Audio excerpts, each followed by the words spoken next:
ball game. Take me out with the crowd. Buy me some peanuts and cracker jack. I don't care if I never get back. Let me root for the home team. If they don't win, it's a shame. For it's 1, 2, 3 strikes, you're out at the old ball game.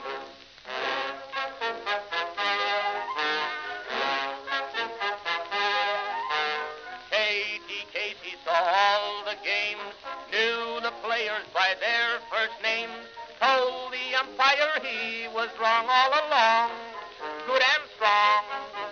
When the score was just 2-2, Katie Casey knew what to do. Just to cheer up the boys she knew, she made the gang sing this song. Take me out to the ball game, take me out with the crowd. Buy me some peanuts and cracker jack. I don't care if I never get back. Let me root for the home team. If they don't win, it's a shame. For it's 1, 2, 3 strikes, you're out at the old ball game.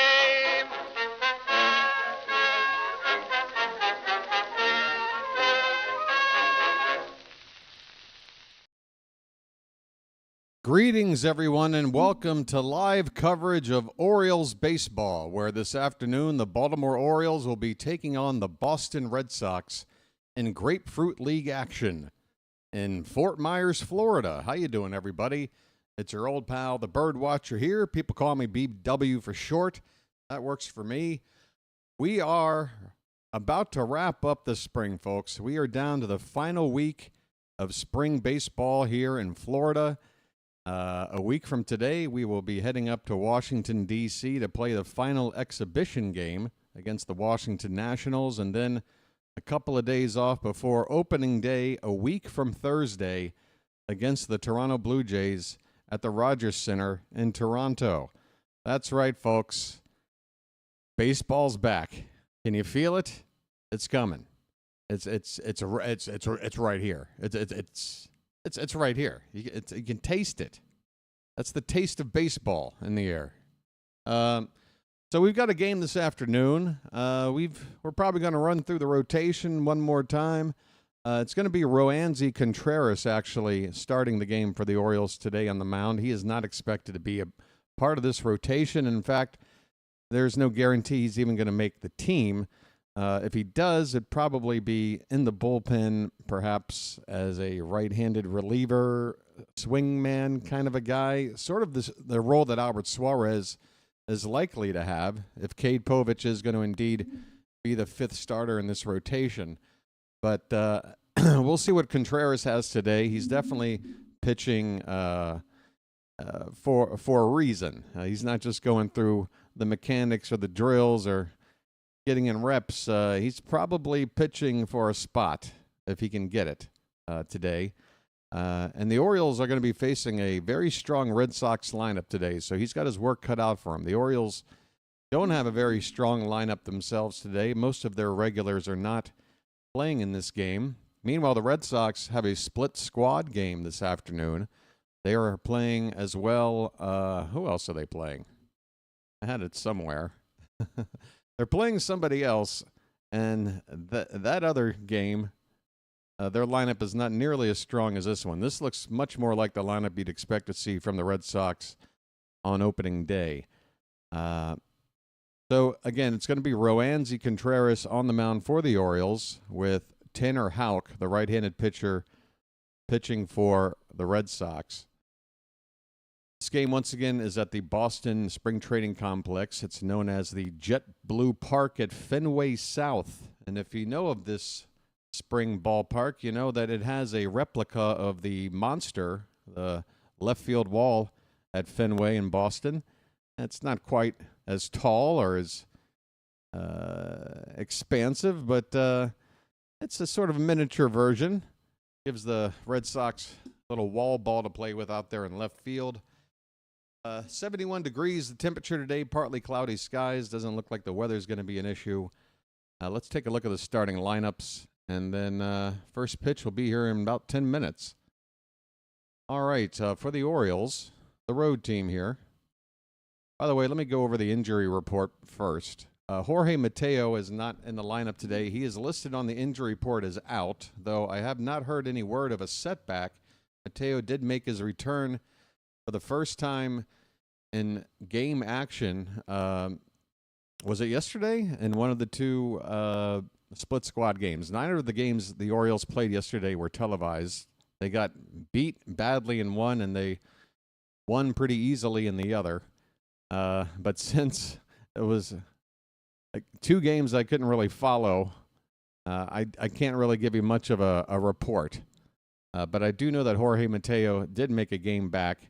They're probably not going to try and play him on back-to-back days, so even though he's listed on the injury report, I don't think he's had a setback since his return. Ramon Arias is day-to-day. It's not a serious issue for him. He could be back and get a couple of more games in before the Orioles pack up and head north. Emmanuel Rivera is also dealing with some day-to-day niggles. Gunnar Henderson, this is a situation where we're hearing sort of 2 sides of the story. If you read one source, you have a feeling that maybe Gunnar Henderson might be ready in time for opening day. If you read another source, it sounds like Gunnar Henderson, I think I read Rock Kabatko's write-up from this morning where he remarked on Gunnar Henderson's body language and sort of his attitude. Not necessarily that it was a negative attitude, just not necessarily a positive one in terms of his injury status. I think Rock Kabatko is under the impression that perhaps Gunnar Henderson may not be ready for the start of the season, and that would be tough. That is our most lethal bat in the lineup, and we're facing division teams right out of the gate. 4 games against the Blue Jays, then we open up at home with a 3-game set against the Red Sox. These Red Sox. Other than that, Chase McDermott, he's been out for a while. It's going to be a while before we hear him. Long-term injuries, Kyle Bradish, Tyler Wells, Grayson Rodriguez, Andrew Kittredge. Let's hope we don't have any injuries to add to what we already have before we get out of Florida. Here are the lineups for today, folks. For the Orioles, leading off playing shortstop, Livan Soto. Samuel Basayo is playing first base today, and he is batting second. Gary Sanchez will do the catching and hit third. Kobe Mayo will play third base and be the cleanup hitter. Daz Cameron hits fifth and plays right field. Vimael, the Love Machine, the designated hitter, he'll bat sixth. Luis Vasquez is at second base, hitting seventh. Dylan Beavers, the number 8 hitter in left field, and Enrique Bradfield Jr., who showed off his speed in that spring breakout game against the Yankees a couple of nights ago. He's in the number 9 spot and playing center field today for Baltimore. For the Red Sox, again, their lineup looks much stronger, so keep in mind the Orioles are playing a lot of their second stringers, and the Red Sox are playing a lot of their first stringers. They got Jarren Duran leading off and playing left field. Rafael Devers, who's only had 3 at-bats so far in the spring. I guess this is just his second game. He's 0 for 3. He is the DH and batting second, with Alex Bregman following him, batting third and playing third base. So there's a lot of question marks regarding Rafael Devers and how he would work into this lineup with the addition of Alex Bregman. And I think the Red Sox are showing what they plan to do, and I think for their sake, it's the right move. Alex Bregman is a very good defensive third baseman. Rafael Devers is not. I have a feeling Devers is going to be DHing a lot this season. They have him doing it here today with Bregman playing third base. Tristan Casas is the cleanup hitter and playing at first base. Trevor Story, veteran shortstop, will bat fifth. Wilyer Abreu, Gold Glove Award winner, out in right field, will hit sixth. Connor Wong is the catcher, batting seventh. Christian Campbell at second base, hitting eighth. And finally, Cedane Rafaela in center field, batting ninth for Boston. All right, it is now 1 p.m. Eastern, and it's time to see if I can get this game up and make sure we don't have any delays. How about that? How you doing there, Charm City Chat? Hey, if you're here, say hello. Let me know you can hear me loud and clear, and that you're ready for some Orioles baseball today. Last time, we've only played the Red Sox one other time in the spring, so this is the second and final time we get a look at them. We will probably be playing them in some very tense competition games. We got 13 games against these guys coming up in 2025, and yeah, the Yankees, the Red Sox, and us seem to be the three teams fighting it out for the division title. But you never know. We'll see what happens. I think the Orioles are going to win this division, but maybe I'm just an eternal optimist. I don't know.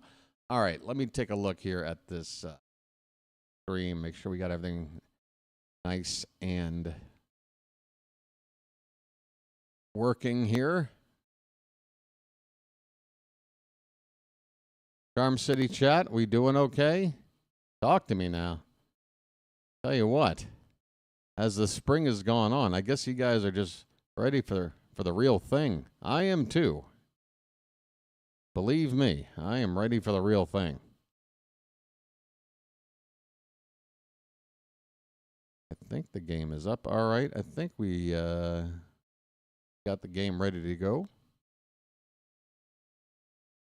By the way, the next game on the channel here, tomorrow the Orioles have a game, but it's not going to be on any broadcast, either Machin or opposition team. We play the Blue Jays tomorrow evening, but no coverage of that game on TV, so BirdWatcher Channel will be off the air. In fact, no game on Wednesday as well. That day, the Orioles do not have any games. It's a full day off, the final full day off here in Florida. So the next game is actually going to be on Thursday in the evening. And, folks, we're playing the Yankees.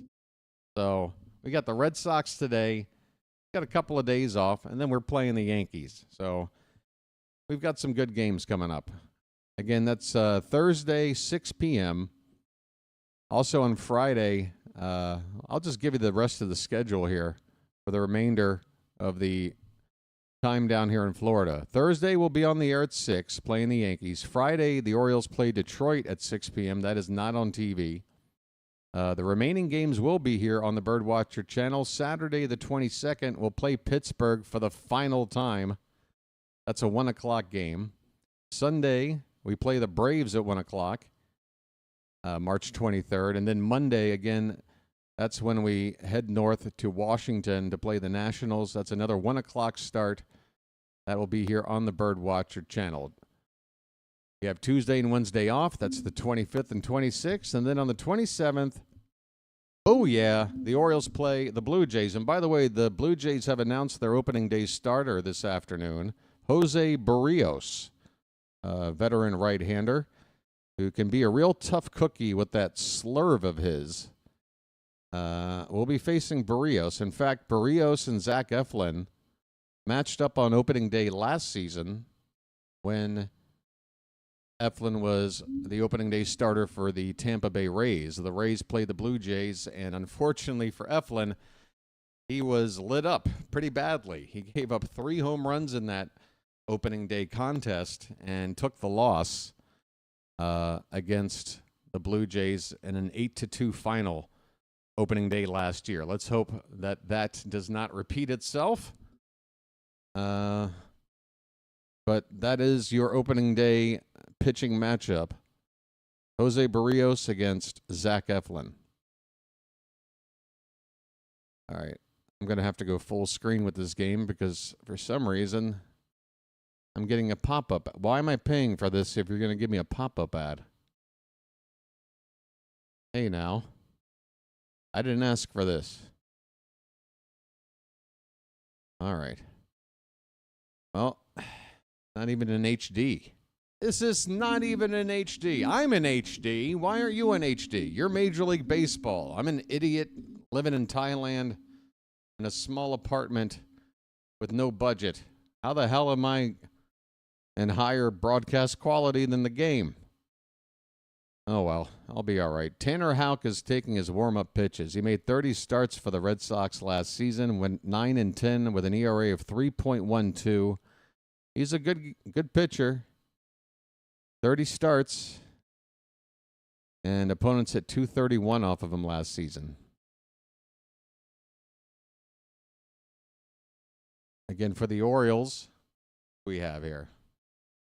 Why don't we head on over to this screen, and let me see if I can get the information up. As soon as this game starts, I can get that live pitch-by-pitch animation up on the screen. But for now, we're just going to have to wait a minute. Oh, maybe it's working now. Livan Soto is walking up to home plate, folks. We are ready for baseball here this afternoon. Orioles against the Red Sox in Fort Myers. All right. 69 degrees at first pitch. Livan Soto stepping up to the plate, and Houck's first pitch is outside for ball one. We're underway. Let's see how long it takes for me to get this scoreboard up here working for you. Let me flip back over here while I'm doing that. Here's a ball hit on the ground hard and a diving stop at second base, throwing from one knee and making the play over there. Nice play by the second baseman. Who is that over there? That is Christian Campbell, the rookie, with a nice stretch to stop that ball from getting into the right center field. And Soto retired. Here's Sammy Basayo, folks. Basayo. Samuel. He's a big kid. Look at this dude. This dude's 20. Are you kidding me? On a 1-0 pitch, he takes a called strike. Sammy Basayo has had a lot of action here in the spring, and he's made pretty good on it. Not only at the plate, but behind it as well. He's looked pretty good defensively. Strong throwing arm. This pitch is a little bit low. 2 balls and 1 strike. Next pitch is swung on and missed. Big cut by Basayo, 2-2.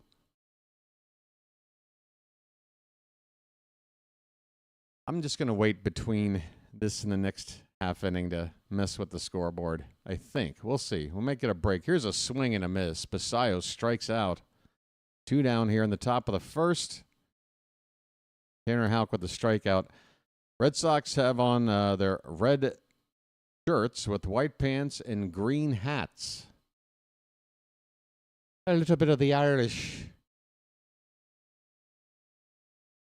2 down for Gary Sanchez, who's been pretty quiet this spring, and he's got a check swing roller on the first pitch right back to Houck, who flips it to the first base bag to end the inning. Gary Sanchez came into today hitting just 130 in the spring. He hits a tapper back to the pitcher on one pitch, and that 130 average just got a little bit smaller. We go to the bottom of the first. It's the Orioles nothing and the Red Sox coming up. All right, folks, stand by for a second. Let me do a little bit of maintenance over here. I need to do a little maintenance over here. If I do that, and I come back over here, okay. Let's see. This about right there.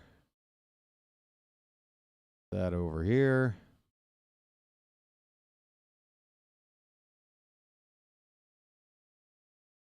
Something like this, I think, will probably do the trick. All right, so scoreless going into the bottom of the first. Is this lighting correct? I can't tell. Am I too pink? I can't tell.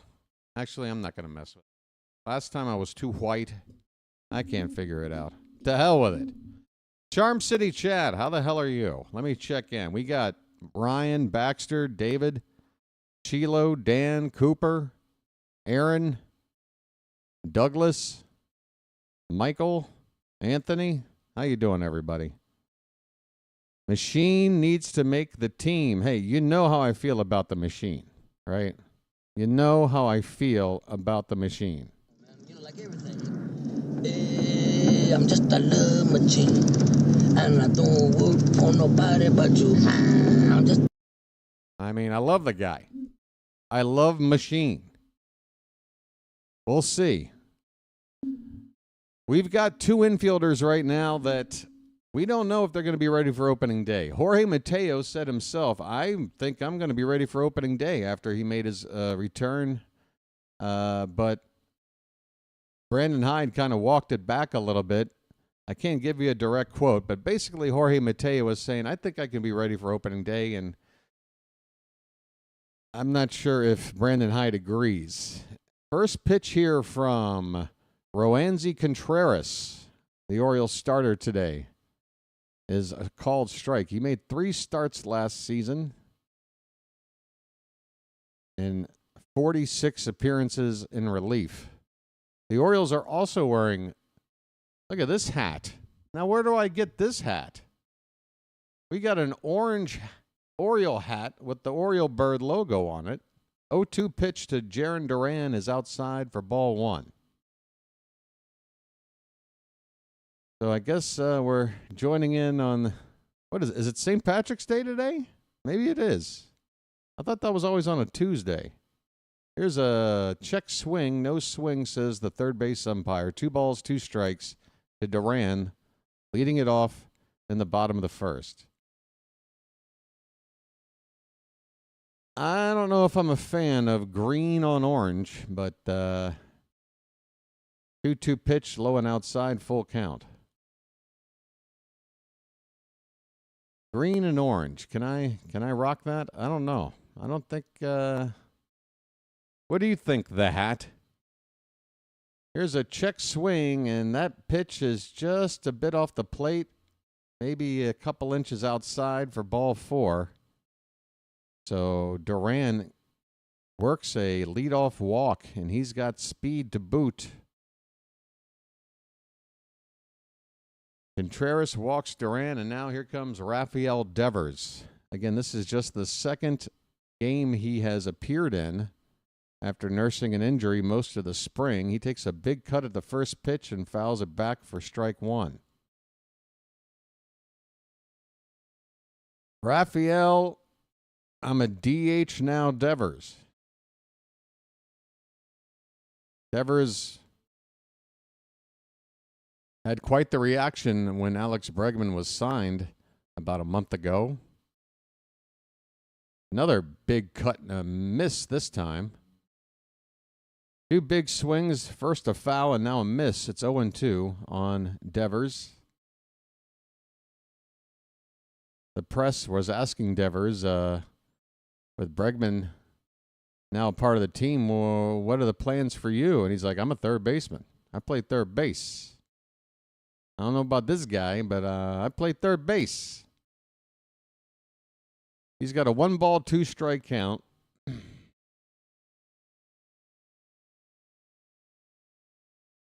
Got that big open stance. Next pitch is in the dirt, and the count even up at 2-2. But things appear to be copacetic with the Red Sox, as Devers was quoted in the media this most recent week as saying, I'm just going to do whatever the club asks me to do, whatever I can do to help the club, which was the right answer a month ago. It just took a little bit of convincing, I guess. Check on the runner. He's back. Still a 2-2 count on Devers. Nobody out bottom of the first. And the next pitch from Contreras is in the dirt. And that ball gets away from the catcher. A throw down to second. Won't be in time. Duran, I guess, with a delayed steal, or if they'll just say wild pitch, runner goes to second. Duran faked a steal on the pitch, stopped, and as soon as the ball squirted away from the catcher, he took off. So that'll be a wild pitch. Should not be a stolen base. It's a full count now on Devers. And the payoff pitch is swung in the air to left field. That ball is over the head and off the wall. And it's going to drive in a run. Rafael Devers is going to slide in with a RBI double, and just like that, 2 batters into the ball game for Boston. They have a 1-0 lead off of Roansy Contreras. A walk and now a double. Oh boy, this could be a long day. This could be a long day.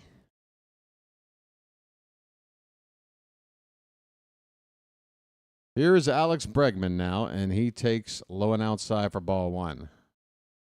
We got a chance to see Bregman play in the first and only other matchup between these two teams this spring. He was a DH in that game, so we'll be seeing him in the field for the first time as a Red Sox. In this one, this pitch is fouled to the backstop. 1 ball, 1 strike on Bregman. $40 million man. Red Sox opened up the piggy bank for this guy. Here's a check swing on a breaking ball, and that's a strike. Count is 1-2 on Bregman.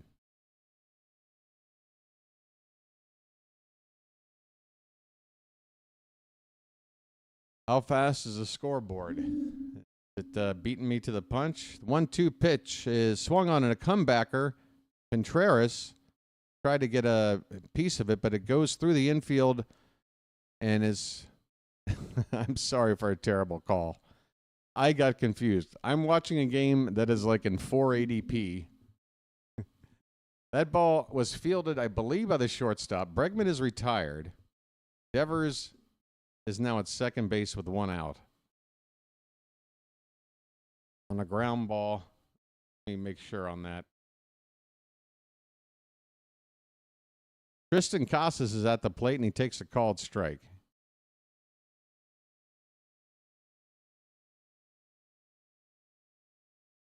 Second baseman.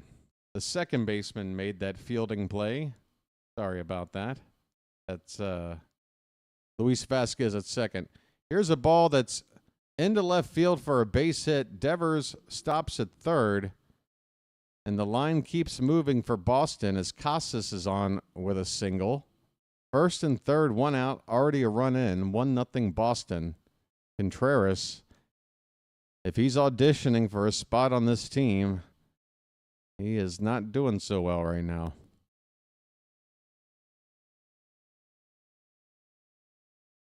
Two hits and a walk already given up by Contreras. And here's Trevor Story. This guy needs to stay healthy if the Red Sox are hoping to contend this season. Played just 26 games last year. Fouls off the first pitch for strike 1.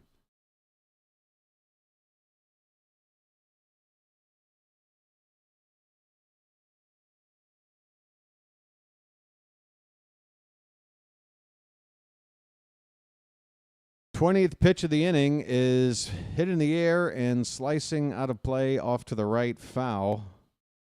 0-2 the count on Story.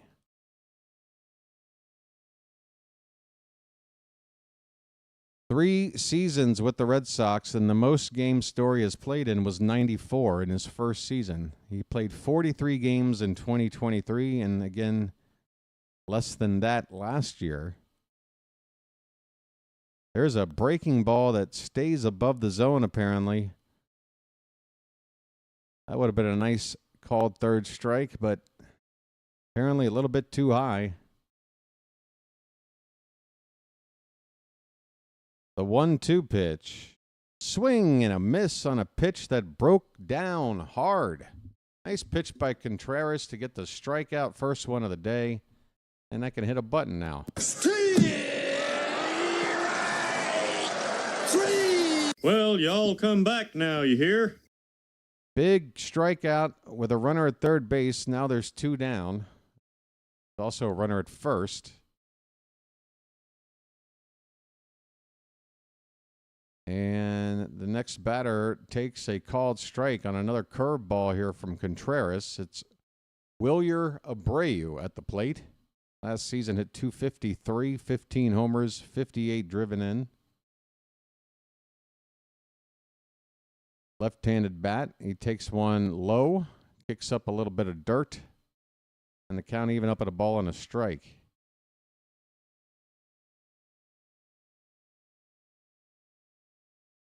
Contreras trying to get out of this inning, giving up just the one run after a rocky start. 25th pitch of the inning is a swing and a foul ball. It's a ball and 2 strikes. Casas was off with that pitch, which is interesting. He's not a fast runner at all. I'm not even sure if he has a major league stolen base to his credit. The 1-2 is low. 2 balls, 2 strikes, 2 out in the bottom of the first.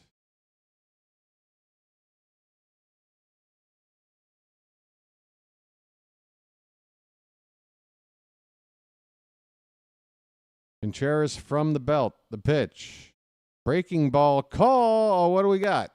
Third base umpire says, yes, you win. It's a strikeout to win the inning.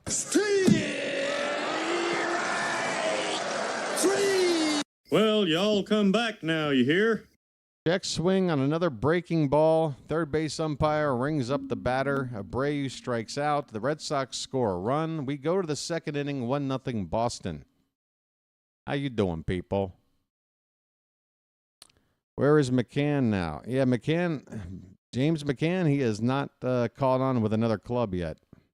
Hey, speaking of a major league player, a veteran that hasn't signed with anybody and is a free agent, here's some breaking news. David Robertson. Hey, Mike Elias.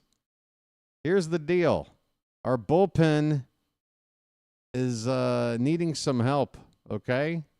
Especially right-handed pitching. Why? Well, you went out and addressed the need. Obviously, it was a need because you went out and you signed Andrew Kittredge. Well, he's not around. He's hurt and will be so probably at least until beginning of June, mid-June. Then you've got Sir Anthony Dominguez, who, after another bad outing, has an ERA this spring of over 23. Okay?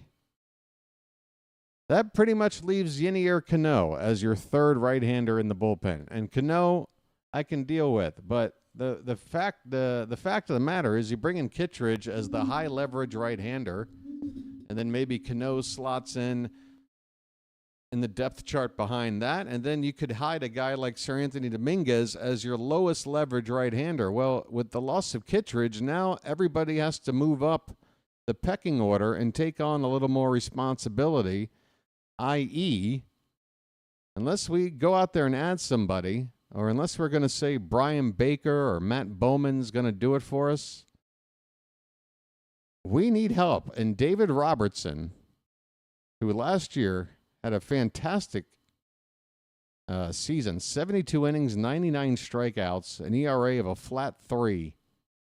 He's just sitting out there, and we can sign him. It's the top of the second, and Kobe Mayo is at the plate. He's got a 1-1 count. The next pitch is grounded up the middle, backhanded at second base on a bounce to first. The pick is made by Casas, and Mayo is retired on the ground out. Sorry, Mayo, I didn't get a chance to hit your button. All the buttons are... Just get it all on there. Just spread it out. Yeah, I got my main page for my regular players, and then all of my fringe players are scattered throughout the soundboard here. Not as easy to find. One out here in the top of the second.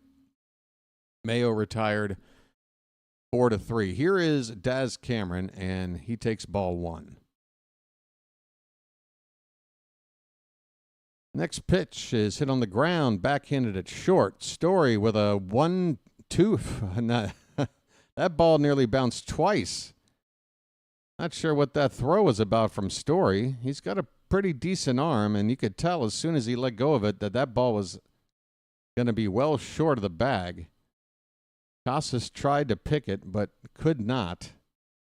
And I'd be interested to see how they score this, because plenty of time to get the runner. Just a really bad throw there from Trevor Story. They're going to give him an error on that. Cameron at first base with 1 out. And that'll bring up the Machin. Folks, I got my button ready for you. Where you at, buddy? Where are you? You should be within...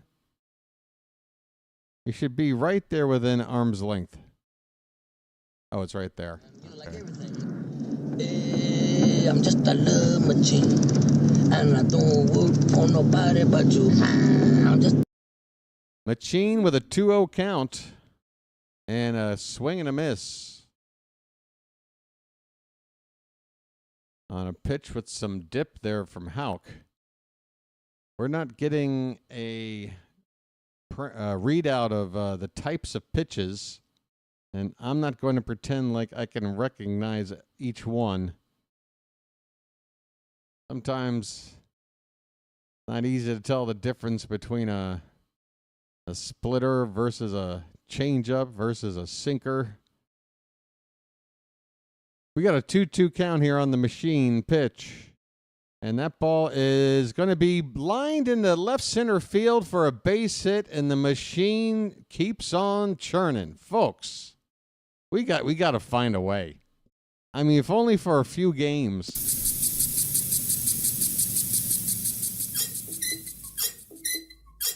Two on, 1 out. Machin, his hot spring continues, and that'll bring up Luis Vasquez. What's Vimael Machin's batting average at now? He's hitting a cool .429. First pitch to Vasquez is in there for a called strike. Tying run at second. Go ahead, run at first. 1 out. We're in the top of the second. 1-0 Boston. Tanner Houck about to throw his 20th pitch of the afternoon. And that ball is lined to the opposite field and through for a base hit. This could tie the game. Here comes the runner in, Cameron. And going first to third is Machin. It's an RBI single for Luis Vasquez. And just like that, this game is tied. Folks. Oh, look out. It's magic, you know. It's magic. That's right. I'm keeping the breakout flip. Why not?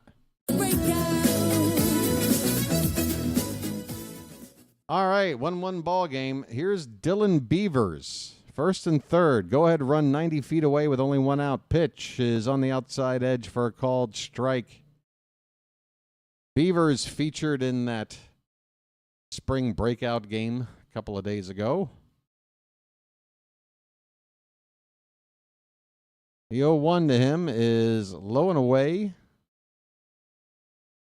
Nearly the same location as the first pitch. Houck trying to get Beavers to stretch a little farther out of the zone, but Beavers laid off. 1 ball, 1 strike. And that one's outside. It's 2-1. Folks, bugle time.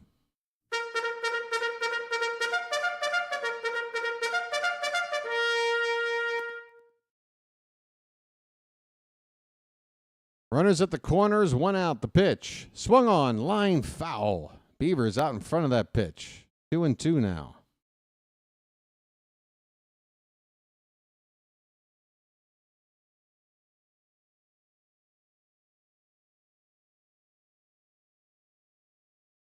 One ball game, top of the second. First and third, 1 out.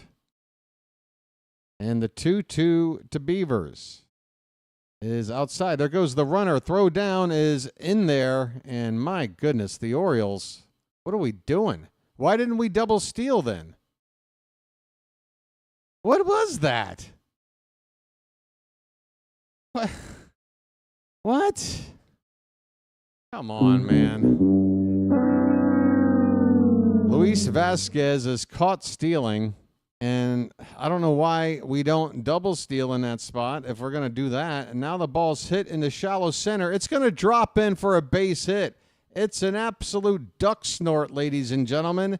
And despite the goof on the base paths, the Orioles take the lead with a dunk base hit, 2 down. RBI single for Beavers. Machin scores 2-1 Baltimore. You got all that? Here's Enrique Bradfield Jr. And Houck steps off the rubber. I tell you what, Orioles have definitely been aggressive with the base running this spring, but man, they've been caught a lot. First pitch coming now to Bradfield, and he goes after it. He bounces it off the plate, behind the plate for a foul ball.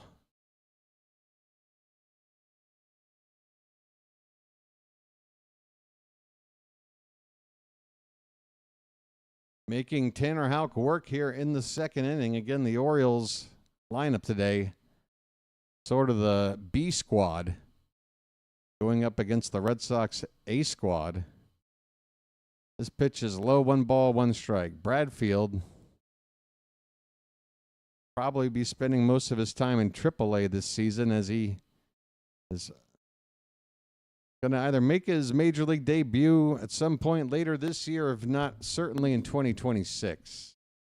Got a ball and 2 strikes.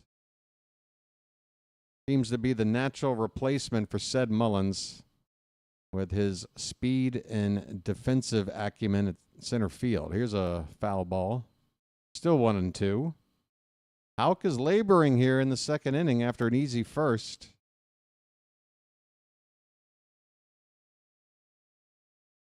Now at 30 pitches on the afternoon. 1-2 to Bradfield. Upstairs, and a snap throw by the catcher to first. It was offline. The runner's back safely, Beavers. Even the umpires are wearing green hats today. Hell, even the cameraman I can see operating green hat. Green hat day, folks. Bradfield, line drive, and caught at second base by Campbell. Oh, a nice level swing by Bradfield. Made very good contact, but Campbell stabs it out of the air before it reached the outfield to end the inning. The Orioles do score a pair of runs, though, and after falling behind, they take the lead. We go to the bottom of the second. It's Baltimore 2, Boston 1. All right. Hey, folks, how you doing? Can I talk to you for a minute? Hi. Today's game is being brought to you by my channel. That's right. I don't have any sponsors. And when it comes to certain sponsors like sports bettors, I'm not going to take them either. This channel exists because of people like you. All right? That's how we grow this puppy. This is a community Orioles channel. And if you haven't subscribed yet, this is me telling you right now, you ought to think about doing it. You know, there really isn't much of a drawback to it. You know, it's free, it's easy, and you know, about it. Pardon me for a sec.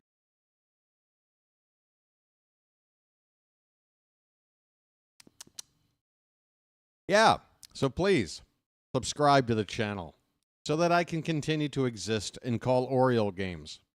It's my dream. I'm living the dream. I'm doing it now. But I'd like to continue to do it.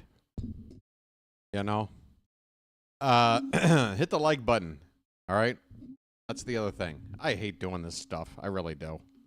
It's just, I don't. I just want the little text thing to just tell you to hit subscribe. Do we even have any mods in chat today? We don't, do we? Wow. I might have to talk to the mods. All right, we're underway here at bottom of the second. First pitch is a strike. Contreras out for his second inning of work. And The next pitch is a foul at the plate. It's 0-2. It's Connor Wong up here for the Red Sox. Hit .280 last season. 0-2 pitch, breaking ball fouled back. Still 0-2.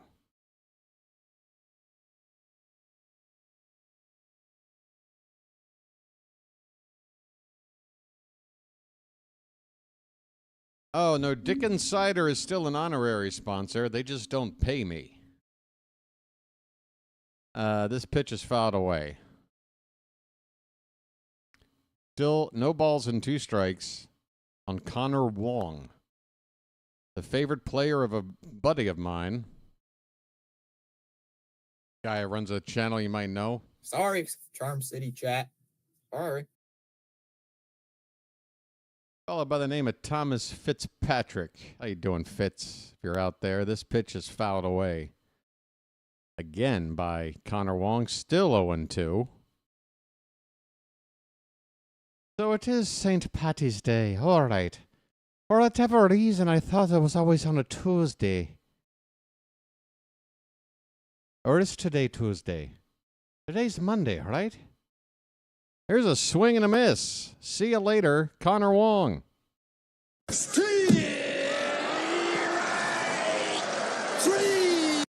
Well, y'all come back now, you hear? Oh, thank you very much, Vani. I appreciate it. You know what they say about the Irish. We never quit. And be sure to try my deodorant soap.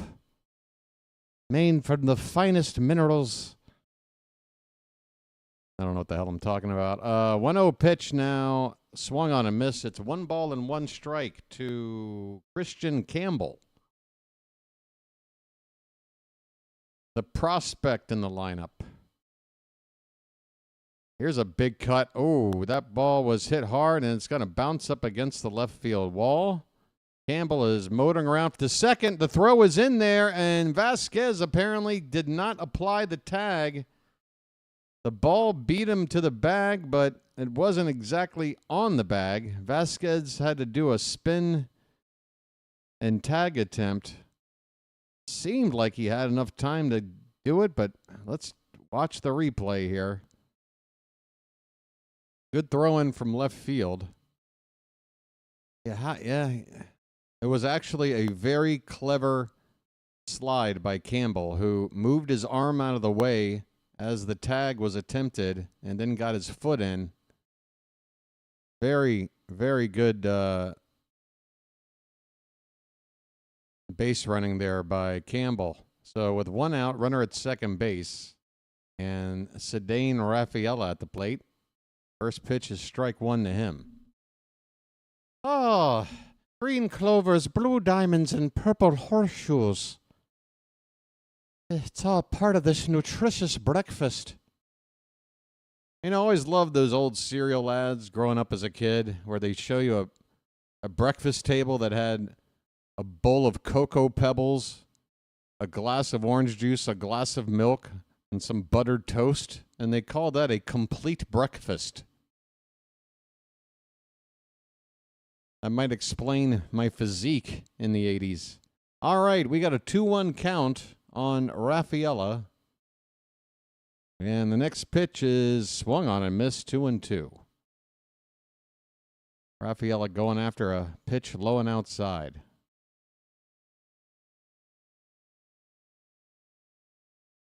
Nutritious breakfast. Okay. 2-2 pitch. And Contreras tried to clip the top of the zone. Doesn't get the call. The count goes full. This ump doesn't seem to give the top of the zone. Red Sox have the tying run at second base. 1 out. And the 3-2 pitch is fouled away. We'll do it again. Contreras. Not sure what pitch limit he's on today, but he's already about to throw his 44th with 1 out in the second inning here. Here it comes. Another payoff inside for ball 4. Another walk given up by Contreras today. So 2 on with 1 out. And that'll flip the lineup over. Time for round 2. Jarren Duran, the batter. He walked his first time up. Ooh, hot in here. Light, I'm telling you. I got this stupid light. Don't feel any heat from it, but it's magically very hot. You know, Lucky Charms, they're magically delicious. This light's magically hot. I'm not happy with it. Want to know the count on Duran. Hitting .229 in the spring.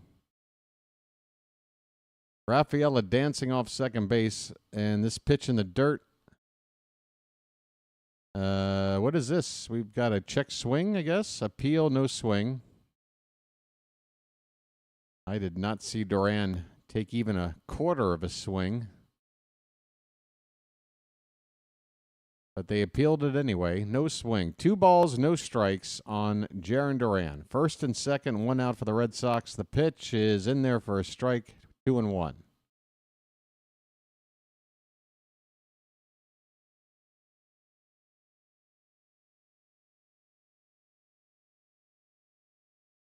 Anybody got any Dropkick Murphys requests they want to hear? Here's a swing and a foul ball off to the right, 2-2.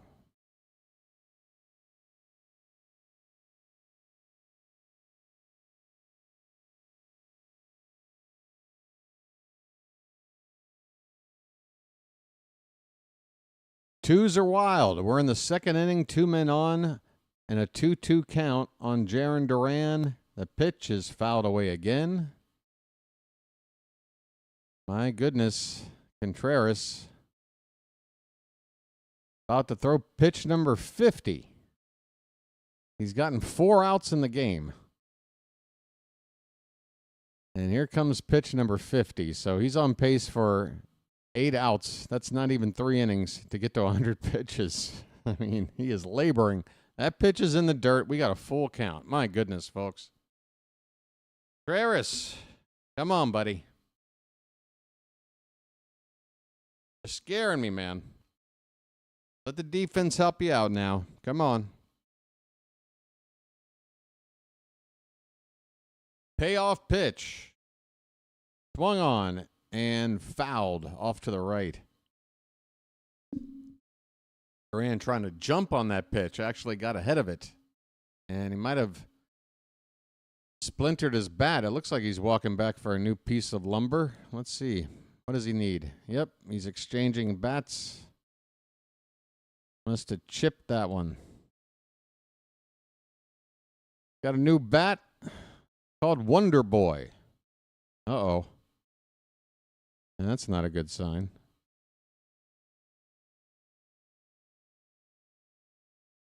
Full count on Duran.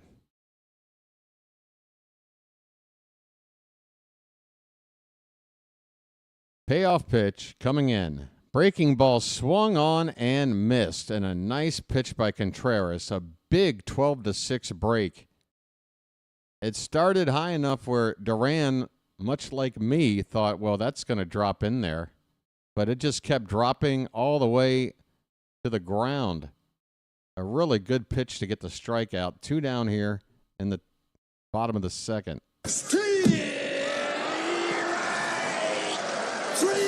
Well, y'all come back now, you hear? And after battling to get that second out, Contreras is going to come out of the ball game. Remember, with spring training rules, he could come out to start the next inning if the Orioles wanted him to, but it's hard to say whether or not he will based on how he's looked so far and how many pitches he's thrown. Either way, Rafael Devers is due up next. We got a commercial break and a call to the bullpen. That's right.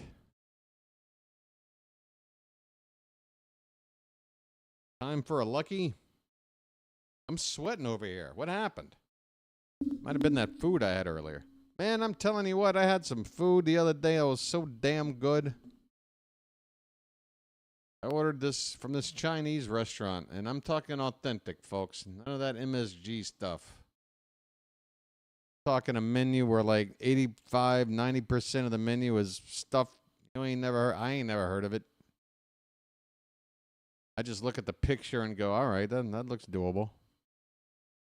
But they had this thing that was like this. I'm like, what, they got anything like for a dessert? And they had this bread-like fried dough thing that was like this long. It was like that long, and it was like segmented into 2 pieces. It was the equivalent of like 6 donuts, except they're not like doused in sugar or anything. They're just very lightly sweetened. But really soft, doughy, just yummy. And this giant thing, I mean, this thing in itself was a meal. It was way more than I would have. It was $1. It was $1. I'm like, what are you, nuts? And I mean that in the best possible way. Somebody's drinking a beer out in the stands called Truly. Is that a brand anybody knows? Joe Glassy is the pitcher for Baltimore. Never heard of this guy. He pitched for Delmarva last season. And the first pitch to Devers is inside. Throw down to second base to try to pick off the runner is late. But more importantly, Glassy doesn't hit Devers with the first pitch. Quite a moment for Glassy. Coming in and facing one of the tougher left-handed batters in the league here with 2 men on, 2 out. Oh, is that a thing? And Devers hits it in the air to right field. Hopefully it's higher than it is far, and it is going to stay in the yard out there. Cameron makes the catch with plenty of room. That ball hit a mile high by Devers, but not too far. The inning is over. The Red Sox leave a couple men on base, right? Was it 1 or 2? The double and the walk. Yeah, left a couple men out there. Joe Glassy gets the final out. Thank you, Joe. Appreciate it. We move now to the 3rd inning. It's 2-1 Baltimore. Yeah, I already forgot the name. What's the name, David, of this drink? It's a hard seltzer. I already forgot the name of it. I just noticed the can. It was Truly. 'Cause I'm truly. Oh, sorry. Oh, it's like a Zima? Oh, man, what are you doing? Man, you can't be drinking no Sprite at the ballpark. Have a real beer. God. You know what? I'm going to take it easy, light afternoon. I'm going to have myself a Truly. It's the name is as bad as it sounds. How do you even say that? Yeah, grab me a Truly out of the cooler, will you? It sounds terrible. It sounds like the name of like a morning after pill or something. It's just bad. Truly.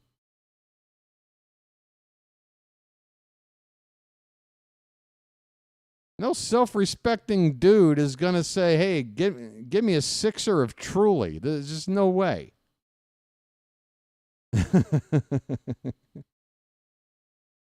And here we got another fine representative of Irish culture here.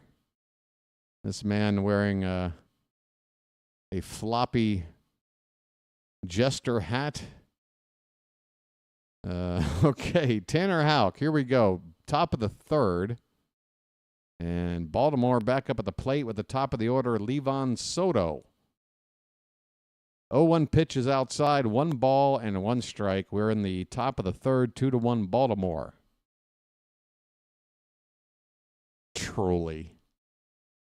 I'm truly never going to try that drink. I've missed so much since moving out of the country. It's been so long. I don't know what would happen if I ever came back. I'd feel like Crocodile Dundee. This ball's hit on the ground at first. Going to the ground to stop it is Casas. He flips to Houck covering the bag. for the first out in the inning. All right. All right, everybody wake up. Wake the hell up. All right?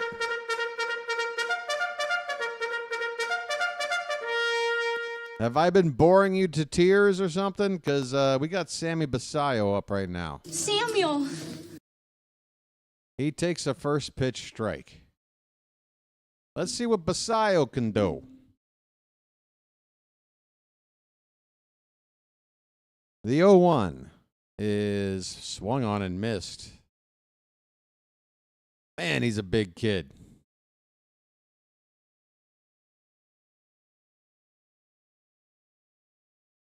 That's the kind of shape I would have been in had I actually tried to stay in shape at that age. I was a big boy.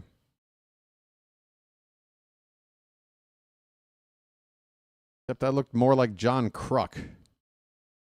0-2 the count on Samuel Basayo.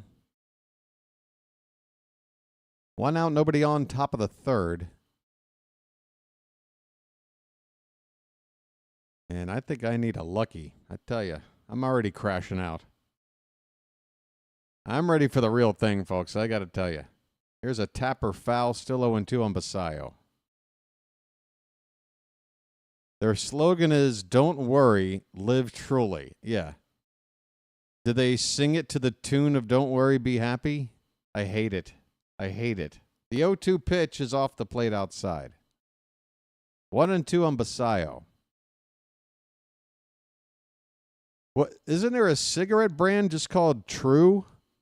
I'm pretty sure there used to be, if there isn't still. Basayo gets into one of center field. That ball's going to drop in there. Sammy's on with a 1-out single. And, yeah, turn on the faucet.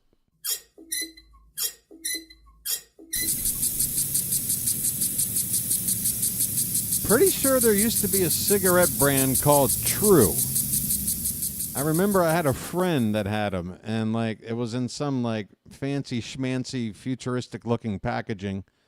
Of course, we're talking, like, 20, 25 years ago, so whatever would be considered fancy schmancy for then, but yeah. So you might have somebody out there with a True cigarette and a truly hard seltzer. That is pretty sad. All right, this is Gary Sanchez. First pitch strike, next pitch is a ball. It's a 1-1 count. Sanchez is due. He has not had a good spring. And we were hoping for this guy to do more than your average backup catcher. We're certainly paying him to do so. $8.5 million to be the number 2 catcher. He's got a 2-1 count, runner at first base, 1 out. Pitch from Houck. That one's hit on the ground and through the hole on the left side. A base hit for Sanchez. The line keeps moving. All right. Basayo at second. Sanchez at first. 1 out in the inning. For a backup catcher, it certainly is. I mean, is he an upgrade to James McCann? He better be. He should be. You're going to enjoy seeing Sanchez DH against lefties a lot more than you did McCann. But still, that's a pretty hefty price to pay. Here's Kobe Mayo. He takes a called strike. Come on, Mayo. Get it all on there, man. Get it all on there. Just spread it out. Just spread it out, Kobe. Just get it all on there, dude. You got 2 men on base. 0-1 count. Make it 0-2. God, how many times does Mayo find himself in an 0-2 count? Always seems to be the way when you're trying to break through to the show. 0-2 to Mayo. Swung on and fouled back.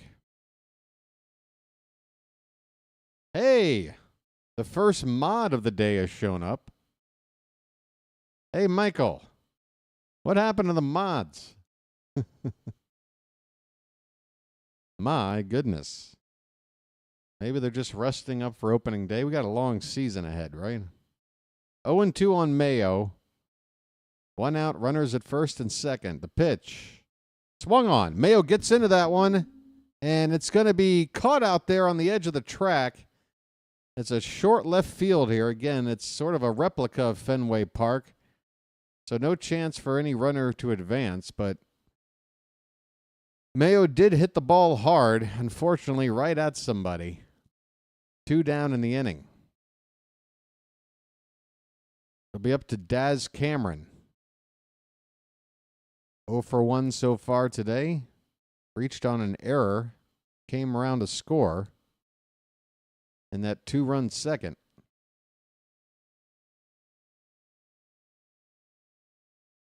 Yeah, everybody, please curb all that horrible behavior now that we have Ahmad joining us. Here's a called strike to Cameron. 1-1 the count.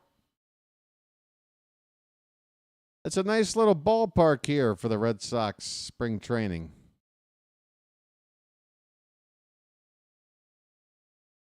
One pitch is a tapper at the plate, foul ball.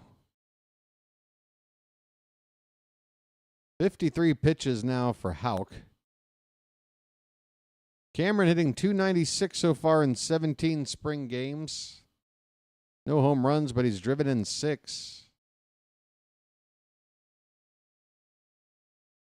The 1-2. Outside, Cameron lays off. That pitch started on the corner and then broke away. Definitely designed to induce a swing, but Cameron showing some good discipline here. 2-2 pitch now. And this time, again, trying for the outside is Houck. Cameron lays off. Full count, folks. Full count.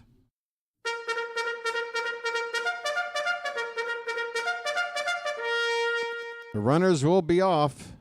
Here comes the pitch. Swung on and hit in the air to center. Backing up. Going back into that triangle area on the track. In front of the 420-foot sign.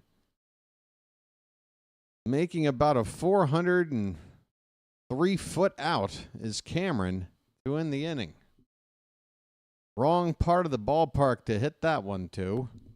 We go to the bottom of the third. It's 2-1 Baltimore. I need a lucky.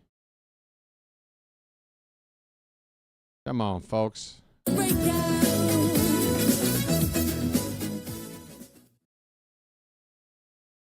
Baltimore, you are seeing history being made today. Is that right? Today. History. History being made today. That is good to hear. Where you from? Baltimore. What? Baltimore. Baltimore? What's that? Look, it doesn't really matter, all right? Wow.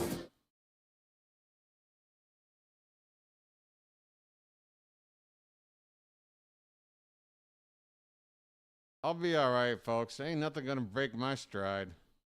Know what I'm saying? Where is that?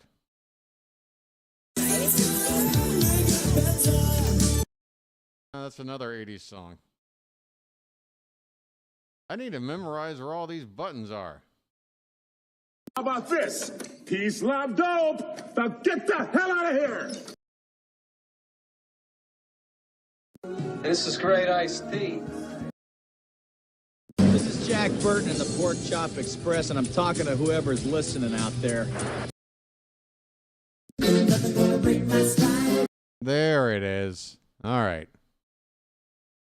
Hey, welcome back. Alex Bregman will lead it off for the Red Sox. And guess who's on the mound for Baltimore? We saw this guy a few days ago, and he pitched pretty well in the end of the ball game. A right-hander by the name of Zach Fruit. That's right, folks. Get those fruits up in the chat. Zach Fruit is on the mound. If this guy can make the team, I'm going to make a custom emoji for this guy. First pitch is inside, and that might have grazed Bregman. It looks as though the umpire asked Bregman if he was hit. And Bregman, of course, if you're going to ask him, he's going to be, yeah, sure, I got hit. Yeah, give me first base. Looks like it grazed him right on the belt. So one pitch and a hit batter. Not good. Come on, Fruit. Tristan Casas is next. He has a single in this game. Hitting 200 on the spring. Couple of homers.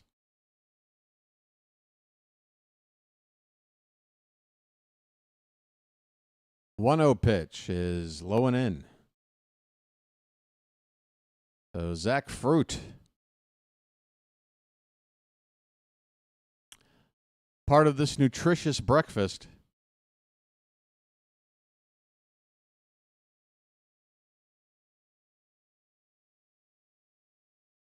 Two and 0 the count on Casas. Runner at first, nobody out. And a swing and a foul, 2-1.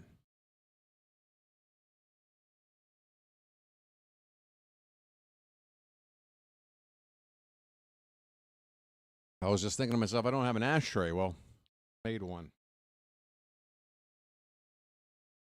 Life hack. 2-1 pitch to Casas is swung on and fouled behind home plate, 2-2.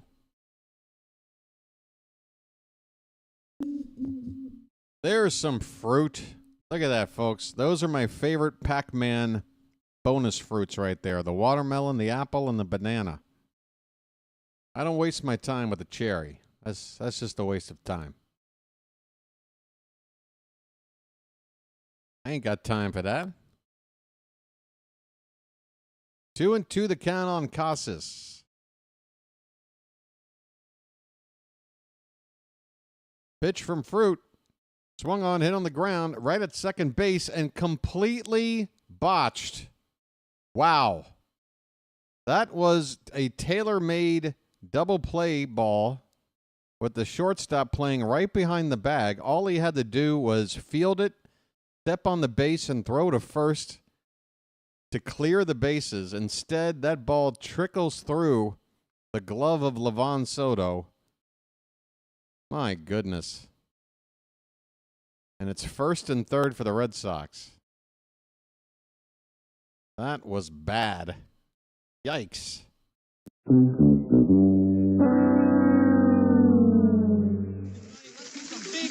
Big buck, stop it all. Trevor Story at the plate. He takes a called strike. Yeah, if that were a regular season event, I would not be as calm as I am right now. That was ugly. 0-1. Fouled away 0-2 on Story. I mean, like, as routine as it gets, that ball didn't take a tricky bounce. It was just pick it up, touch the base, throw to first. You got 2 out, nobody on. Instead, it's first and third, nobody out. And an 0-2 count on Trevor Story, who's 0 for 1 so far today. Here comes the pitch, and a swing, and that ball is lifted in the air, center field, camping under it, making the catch. Throw coming in. Bradfield is never going to get him. As Bregman walks home, it's going to be a sacrifice fly, and that ties up the ball game. Red Sox get their second run. It's 2-2 here in the bottom of the third. 1 out now with a runner at first.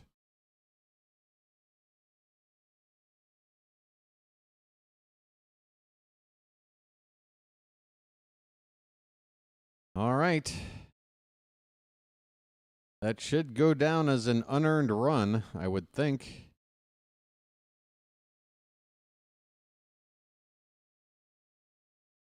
Wilyer Abreu is up next, and the first pitch is fouled away.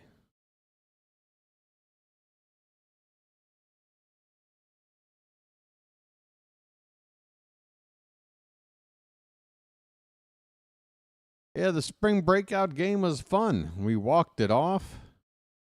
Got to see Vance Honeycutt hit an inside the park home run. That was amazing. This pitch is a strike 0-2 on Wilyer Abreu. Got to see Enrique Bradfield score on a wild pitch that not many guys would be able to. Only the fastest of the fast on a wild pitch that bounced off the backstop right back to the catcher, who just had to turn around and try and tag the runner, but Bradfield snuck in there. 1-2 pitch to Abreu is fouled away. It's still a ball and 2 strikes. And yeah, we beat the Yankees. We saw the debut of Healer Morphe, or Morphe, 18-year-old who can throw 99 miles an hour. Here's a swing and a miss, strike 3, Zach Fruit.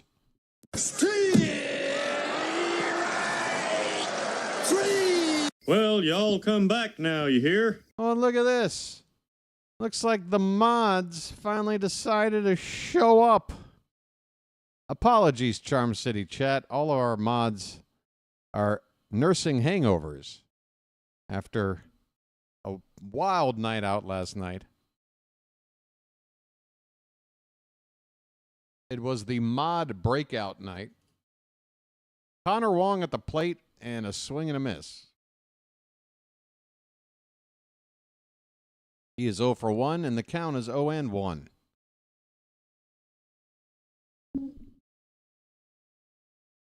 Two down, runner at first. Pitch upstairs. 1 ball, 1 strike.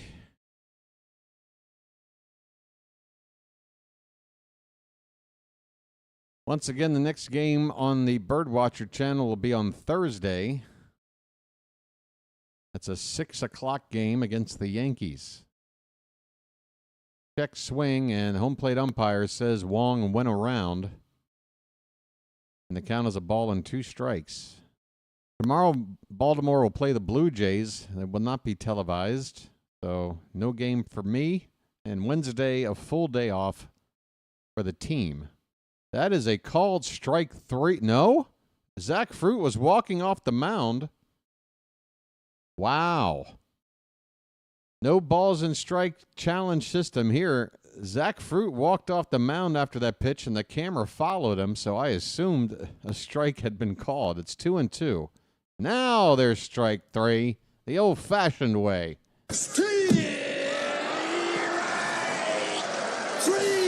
Well, y'all come back now, you hear? Zach Fruit with the high gas. Hey, what is there a particular fruit that gives you gas? There is. His name is Zach Fruit. We go now to the 4th inning. The Red Sox have tied it up. It's 2-2. Okay. Fruit humor. Fruit jokes. I got fruit jokes. What's up? We got any out-of-town scores here? It looks like the Red Sox and Braves split squad for Boston today. They're scoreless in the 5th. Cardinals up 2-0 on the Nats in the 4th. There's us. I'm just reading it along with you guys. A lot of games yet to start. If you joined us late, the Blue Jays have announced their opening day starter. In other words, the guy will be going up against on opening day, Jose Barrios, veteran right-hander. And when he's on, he's a tough guy to hit. Got a really nasty slurve. A lot of break. Sort of a diagonal break. Starts up and in on a right-handed pitcher and just breaks low and away. A right-handed batter, I should say.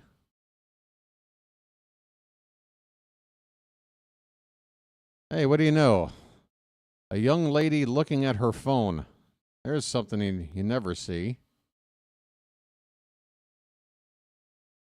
It just goes to show you, folks, you never know what you might see at a ball game.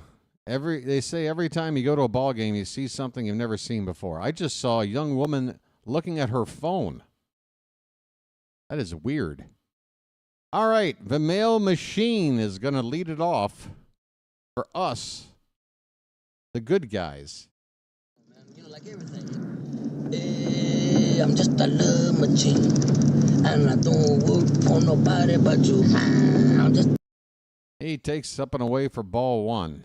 Machin hitting like a machine at .429 with an OPS over 1,000 this spring. Takes a called strike. He doesn't like it. Count even up at 1-1.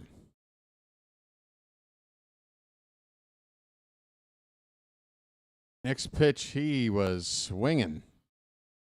He was in swing mode before Houck even released the ball, it looked like. Swing and a miss for strike two. 1-2 pitch. Hit in the air to left.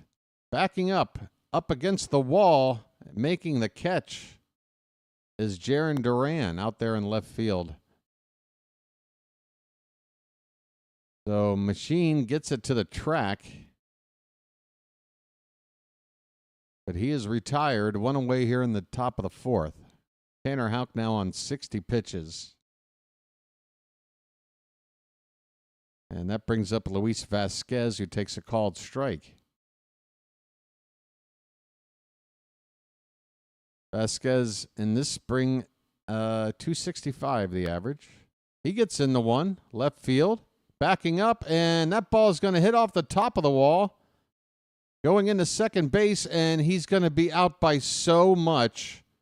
It is ridiculous. Vasquez caught stealing earlier.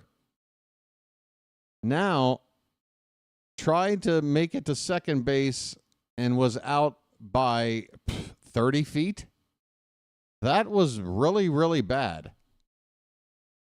Wow. That was embarrassing. Dylan Beavers. Folks, I hope you're not watching this game with me, because that is something you want to erase from your memory. You want that. You want to go to Total Recall and get that chip removed. That was, wow, that was bad. Dylan Beavers has an 0-2 count. What are you doing, Vasquez? Holy cow.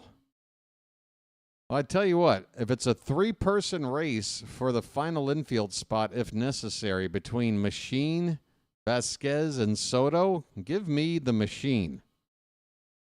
Because Soto has blundered defensively, and Vasquez has looked ridiculous on the bases. There's a called strike three, and Dylan Beavers is down. This inning is over. Vasquez hit a ball off the wall, but thrown out at second base. Otherwise, Houck faces the minimum here in the top of the fourth. We go to the bottom half, tied at 2.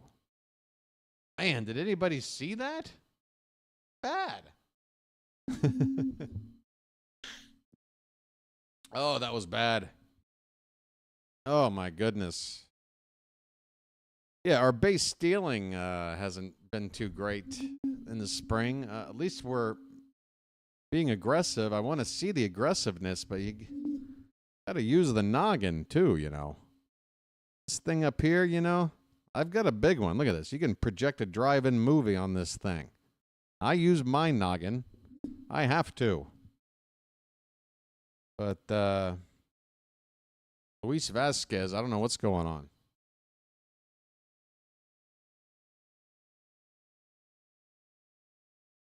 Let me play that soundbite one more time from Cheech. You know, like everything. Hey, I'm just a love machine, and I don't work for nobody but you. I'm just that time of the game where I need a special lucky.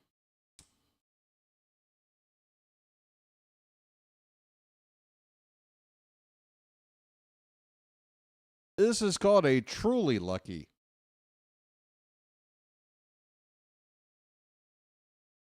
All right.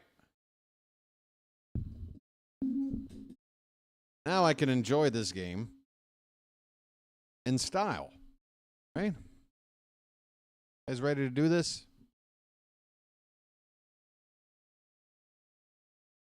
What is this? Why am I seeing highlights of Chris Sale pitching to Boston? All right. Here we go.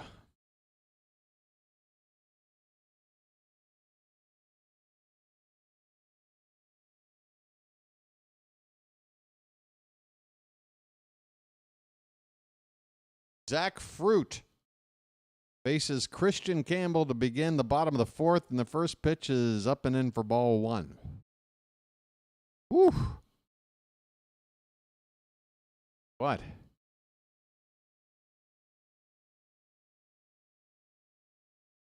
Next pitch in the dirt, 2-0.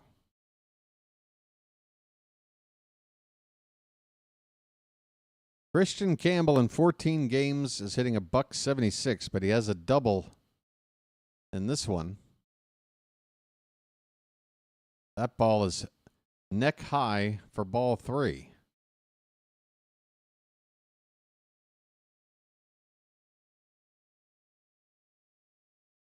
Two-two ball game, bottom of the fourth.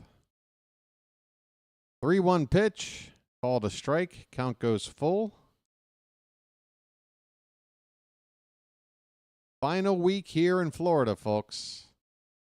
The real thing next week. Payoff pitch. Called. Strike three, and down goes Campbell. 1 out.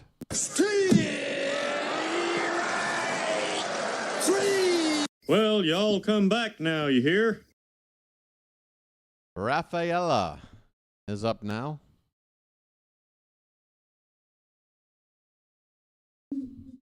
Sorry for all the squeaking. And he looks at a first pitch strike. Well placed by Fruit. Rafaela walked his first time up. Breaking ball. Tapped foul at the plate. It's 0-2. I tell you what, Fruit, that run he gave up in the previous inning, unearned, looked pretty good in that first outing we watched. This 0-2 pitch low and away.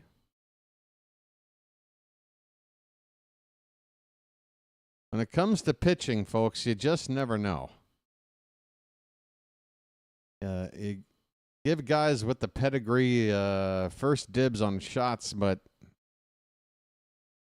here's a ground ball that's hit into the third base line, and it's a fair ball that winds up caroming off the stands on the left field side. I just completely blew that call. Jarren Duran is on with a base hit, okay? He pulls this one down the third base line. And how exactly did this go down? It was a backhanded attempt over there. Ball then bounces into left field, which helped the Orioles because otherwise Rafael is probably at second base. So with 1 out, there's a runner at first base, a runner with speed, and Jarren Duran at the plate. First pitch is a ball.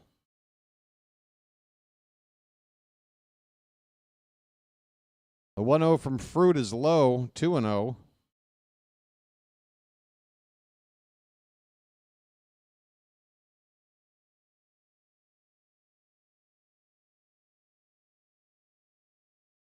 Check on the base runner. Rafaela's back in.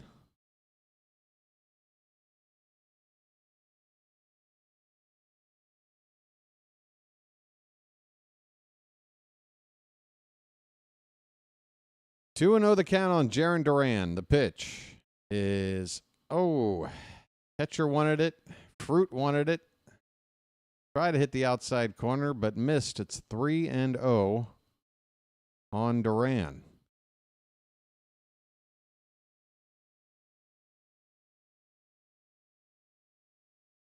That is an easy take for ball 4. So Fruit. Last thing you want to do is spoil this Fruit. Get it? Oh boy, 2 on with 1 out. Rafael Devers coming up.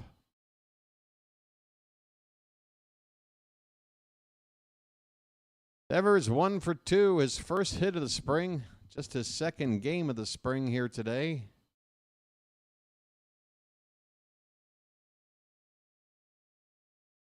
First pitch to him is low.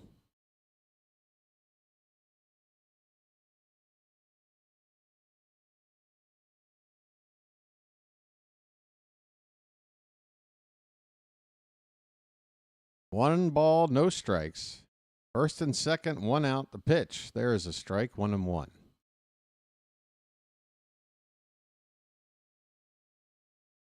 Devers hit .272 with 28 homers and 83 RBI last year for Boston. He's in year 2 of a 10-year contract. Maybe year 3. I don't know. He's going to be with Boston for a while. He's got a 1-2 count.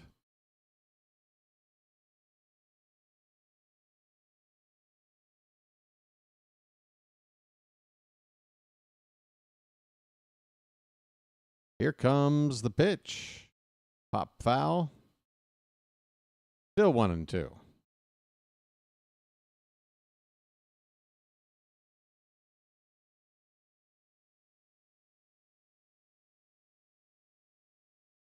How are we doing on crowd today? Swing and a ball hit into left field shallow. Coming in and making the catch out there is Beavers. That's the second out of the inning. Runners stay put at first and second base. And that'll bring up Alex Bregman. Hit by a pitch his last time up. It would be nice to see Fruit get out of this inning without giving up a run when we got these heavy hitters up for Boston, Duran, Devers, and Bregman. And here's a snap throw back to first by Basayo. Duran back in standing after a first pitch strike. Oh, wait. Is that Basayo back there or not? Oh, Basayo's at first. Excuse me. Sanchez with that snap throw. Excuse me. I deserve a punishment for that mistake. Basayo at first. Sanchez behind the plate. 1-1 the count on Alex Bregman.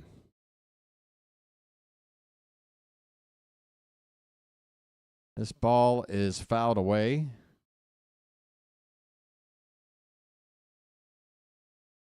Third base side, Kobe Mayo picks it up and flips it into the crowd for a souvenir.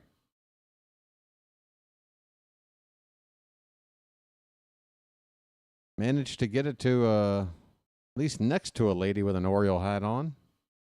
1-2 pitch. Inside 2-2.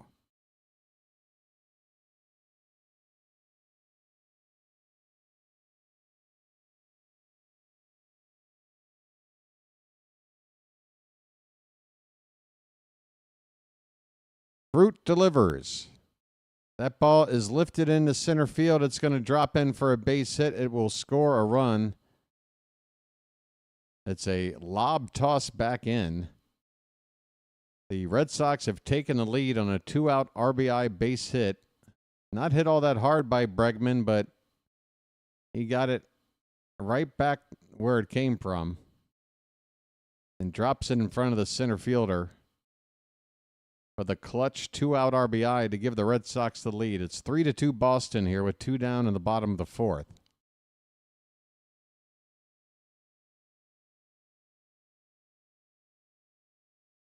Well, we're just going to have to come from behind. Tristan Casas at the plate. Man, is he a giant. He is a large, large man. He fouls the first pitch away. It's 0-1.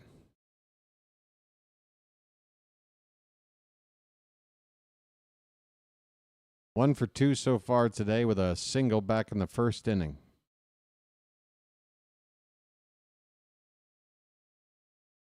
Red Sox ahead now 3-2. They got runners at the corners with 2 out. Zach Fruit's 45th pitch since coming on is hit on the ground, backhanded at short, throw to second for the force to get Bregman. And that ends the inning. But the Red Sox take the lead on a single by Alex Bregman, scoring Cedane Rafaela. We go now to the 5th inning. It's the Red Sox 3 and the Orioles 2. So much like that spring breakout game, we've had some lead changes. Boston went up 1-0 in the first. The Orioles went ahead 2-1 in the second. Boston tied it up in the third, and now have taken the lead back here in the fourth. It's our turn.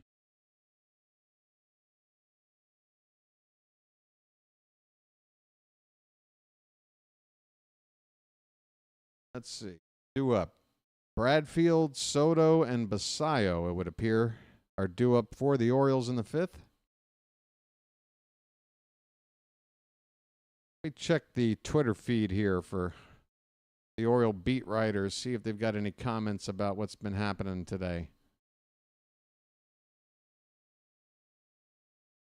Final line on Contreras, 1 2/3 innings, 3 hits, 2 walks, a run, 4 strikeouts, 52 pitches, 32 for strikes. Grayson Rodriguez is going to play catch tomorrow. So that's the first quote-unquote activity for Grayson Rodriguez. Now, the word is on Grayson is that even though he's resuming activities and only got shut down for about, 10 days tops? The plan is to get his work in like he's just basically starting spring over. So even though Grayson is already back to some sort of activity, it's probably going to be until the end of April, earliest until we see him, I would assume.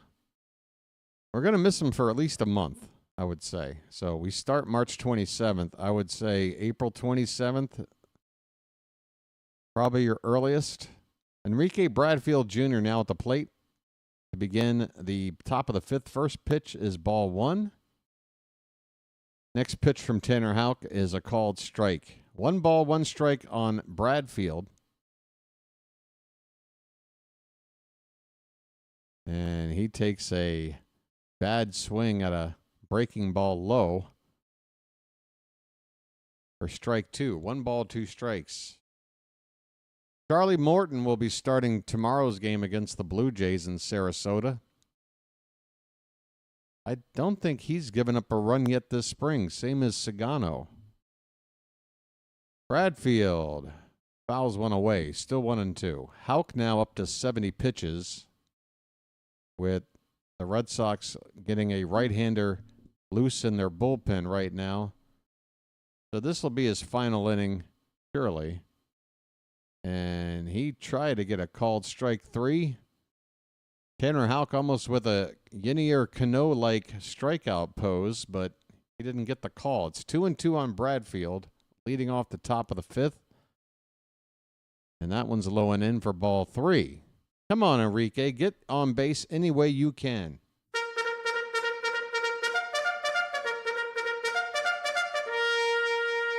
Any way you can, buddy. Use that speed of yours. Payoff pitch. Called strike 3. Oof. Nasty looking pitch there from Houck. Bradfield caught looking. 1 away in the top of the 5th. And that'll do it for Houck. Alex Cora comes out and makes the pitching change. Bullpen time for the Red Sox. Looks like it's going to be the right-hander Weissert. To relieve Houck. 1 out here, top of the 5th. Pitching change. How you guys doing? Hey, have I told you about the BirdWatcher Channel? Isn't this great? Right? Of course it is. Oh boy, is this great! Now listen, I'm offering you a chance. I offer you the opportunity to join me in glorious battle. Join us, all right? Subscribe to the channel, by gum. You're not going to regret it. All right? But, yeah, do that. You're going to like the way I call ball games. I guarantee it. All right. I got to work on my promotion. Hey, David. David, didn't you used to work sort of in promotion before? I want to say, help me out, buddy. Figure out a way to market me.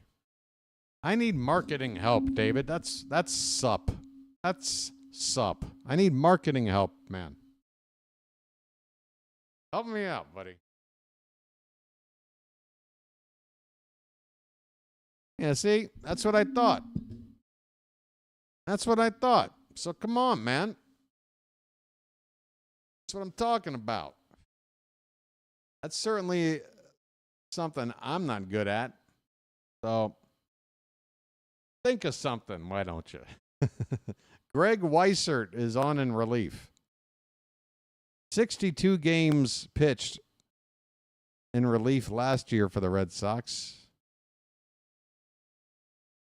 And Livan Soto at the plate takes one in the dirt for ball one. Soto 0 for 2 so far today. But he's got a nice 389 average on the spring. Terrible defensive play earlier that led to one of the Red Sox runs. Pitch in the dirt, it's 2-0. Brain rot, shorts get subs. Ah. Gotcha. What do I do about the fact that shorts are pretty much, this pitch is, I don't know where that missed, but it's 3-0, thankfully. You know how shorts are pretty much designed only to be made by your phone, and I don't have a phone that can make shorts really because I have like a very cheap phone, and I refuse to buy a stupid overpriced phone because I don't need it. But if you're telling me it's the only way to market my channel, this pitch is in the dirt. It's ball 4. Hey, we got a walk, a leadoff walk for Livan Soto. Hey, I'm walking here. I'm walking here.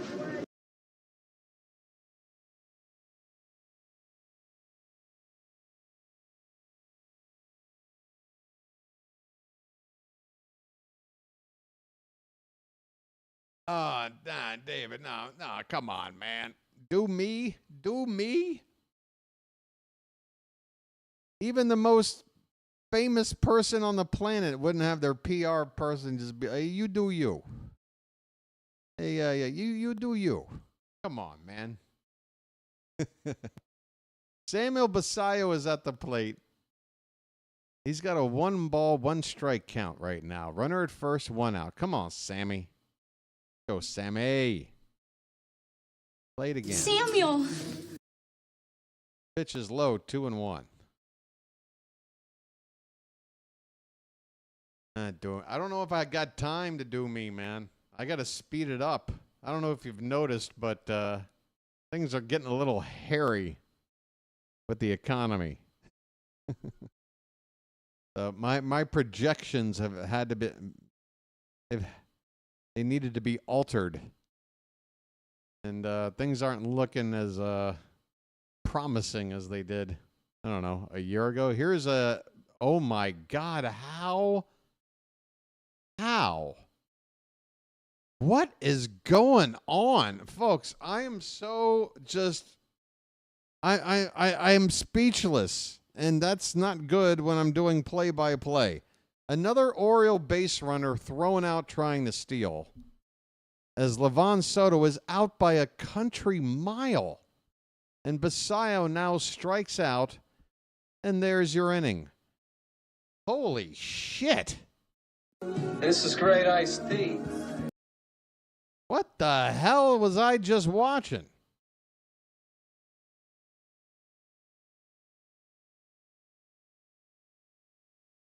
Are we not, what are we doing wrong here? Are we not getting the jump? Are we trying to run on catchers that we shouldn't be trying to run on? Or are guys who typically don't steal trying to? Like, well, what the hell's going on here, man?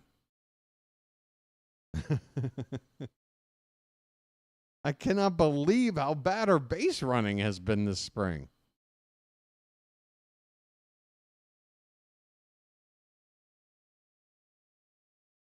It's just nuts. How many outs have we made on the base paths? It's crazy.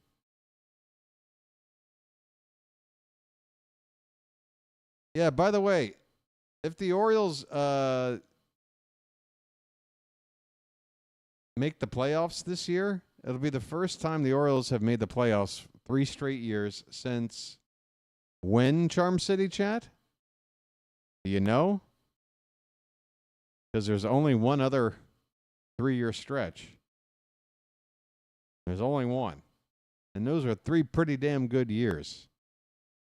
Even though 2 of them kind of ended in heartbreak, but still got a pennant out of it. But yeah, 69, 70, 71. 69, 70, 71. The 3 best years of this team's history. 3 pennants, a World Series, and let's face it, the Mets pulled off a miracle. Should have been 2 World Series, really. Could have been 3. Up 3-1 on the Pirates. Trevor Story leads it off, bottom of the 5th. First pitch low and away from Zach Fruit. 45 pitches coming into this inning. He just threw 46. Number 47 is lined and caught. A leaping grab by Kobe Mayo. And folks, he's a tall man already. He just made a leaping grab on a line drive to save a hit. Nice play, Kobe in the field there. Besides that, it's all in the reflexes. Wow. Wowie zowie. Wilyer Abreu at the plate fouls the first pitch back. He's 0 for 2. Yeah, it's bad. How about this? You know, there's only 2 teams that have won less playoff games than us since the Major League Baseball expansion went to 30 teams back in 1999. There's only 2 teams with less playoff wins than us since then. I think it's the Cincinnati Reds and sleeping on the other team. Abreu pops it up behind second base, shortstop side, just a couple of feet on the outfield grass. Soto with the catch. 2 down in the bottom of the 5th.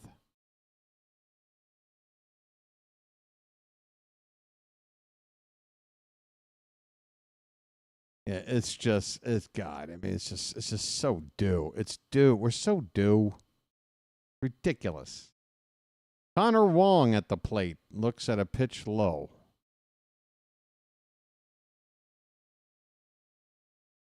It's 3-2 Red Sox in the bottom of the 5th. 2 out, and bases are empty. 1-1 after a strike from Fruit. Oh, guess I should go over here. Hey, how you doing? See, now I'm looking at the field more. See the field? Oh, wait a minute. My hand disappeared. My hand got cut off. I just got a stump now.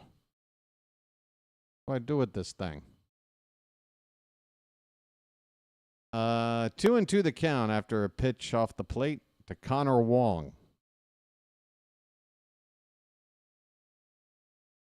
Just keep doing what I'm doing, and I'll be all right. You sure? There's a called strike 3, and the inning is over.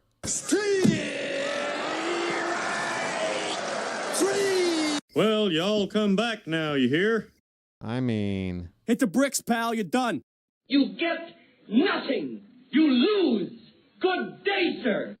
Well, I say when you gotta go, you gotta go. All right, on to the 6th inning. Boston 3, Baltimore 2. Hey, folks. Please, if you haven't done so already, hit the like button and subscribe. Join the BirdWatcher community. Why not?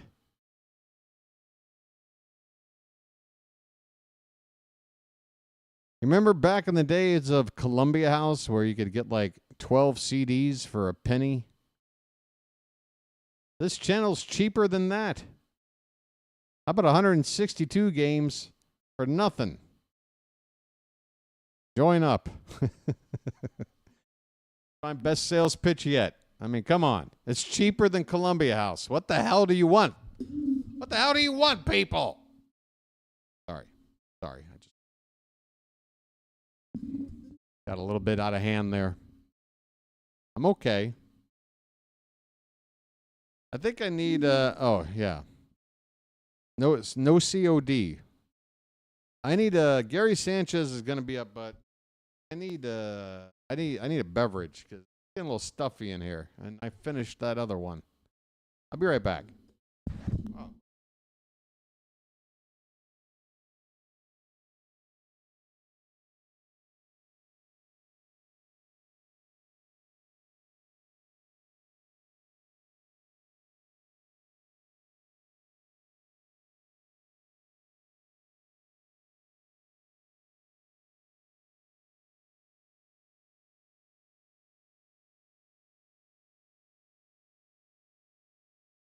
I didn't miss a pitch. First pitch to Sanchez is low and away for ball one. Weissert's still out on the mound for the Red Sox.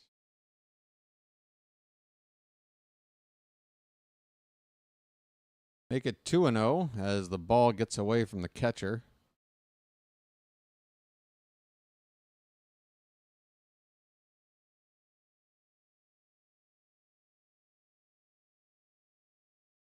Gary Sanchez has a base hit today.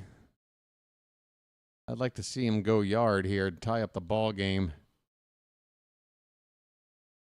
3-0 right now. He might get a cookie. Even with that hit earlier, his average on the spring is just 160. He hasn't driven in a run, never mind hit a home run. As he fouls a pitch away. So he went after a 3-0 pitch. But the result is a foul ball. 3 balls, 1 strike. Gary Sanchez leading off the top of the 6th. And he steps out of the box asking for time.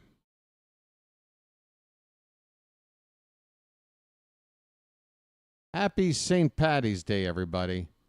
So you mean to tell me, is it always on a Monday or is it one of those floating days? I could have sworn it was always on a Tuesday. I could have sworn. That is ball 4. Folks, Gary Sanchez, with the Orioles down a run, draws a leadoff walk. I'm walking here. I'm walking here. Well, Bartman, if that were true, then we spent a lot of money to do that, didn't we?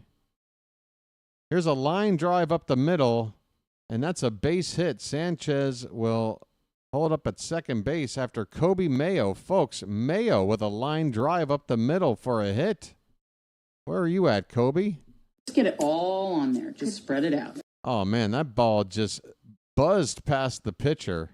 I'd love to get a exit velo on that one. Mayo hit the crap out of it. 2 on, nobody out. Okay. Daz Cameron up. Not much speed out there on the bases, that's for sure. First pitch to Cameron is a strike. Come on, Daz.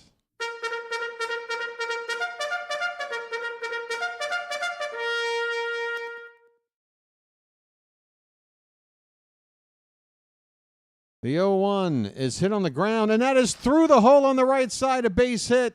Sanchez is going to stay at third. So the bases are loaded with nobody out, folks. Bases juiced, nobody out, down a run.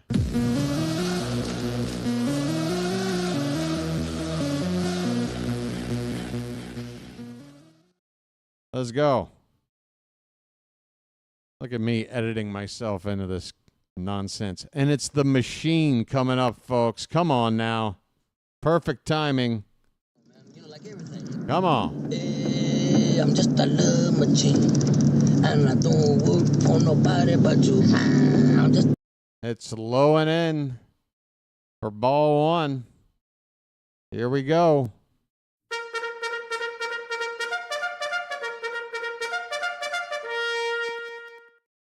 Pitch. Tapped foul. 1 ball, 1 strike. Bases loaded for Baltimore. Nobody out. 3-2 Red Sox. We're in the top of the 6th in Fort Myers. Machine takes outside, and the count now 2-1. Come on, Charm City chat. I know it's spring, but show me you got a little spring in your step and make some noise in the chat now.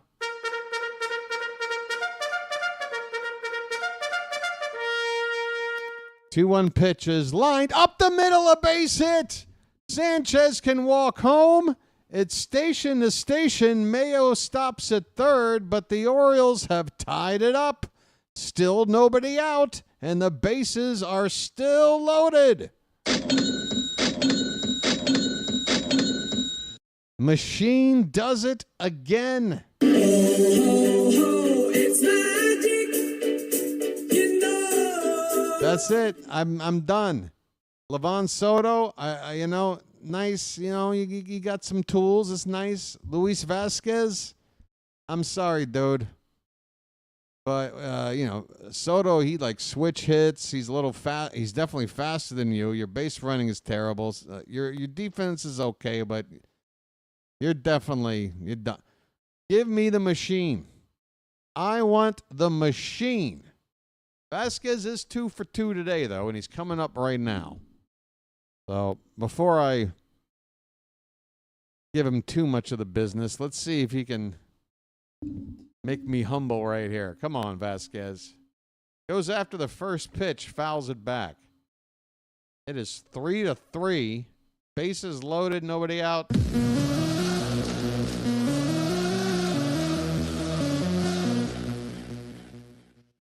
Vasquez with an 0-1 count.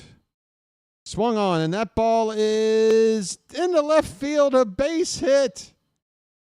My goodness. It's a carousel here in Fort Myers. Kobe Mayo comes in to score, and the Orioles have taken the lead 4-3.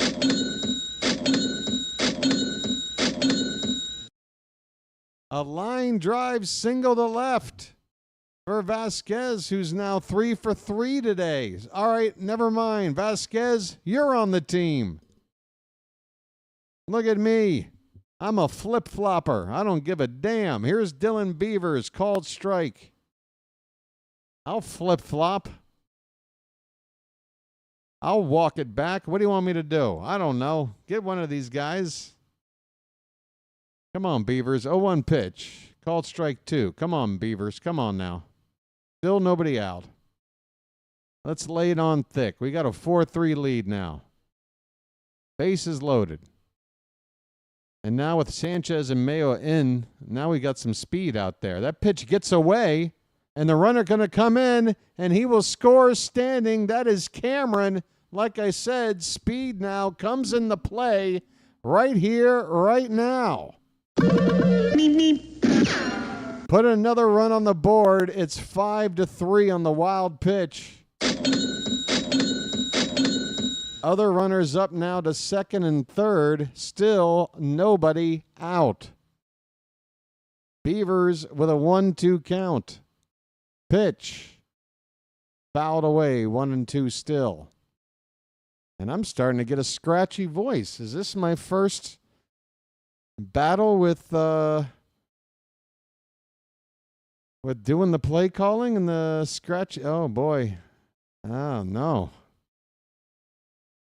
The long season, folks. 1-2 pitch outside, 2-2. Got to chug a little water. Pardon me. All right. Good Lord. 2-2 pitch fouled away. It's still 2-2. 5-3 Baltimore. As Greg Weissert has crapped the bed here for Boston. He's up to 30 pitches now. Still nobody out here in the sixth. The pitch is low. Full count on Beavers. He was behind 0-2.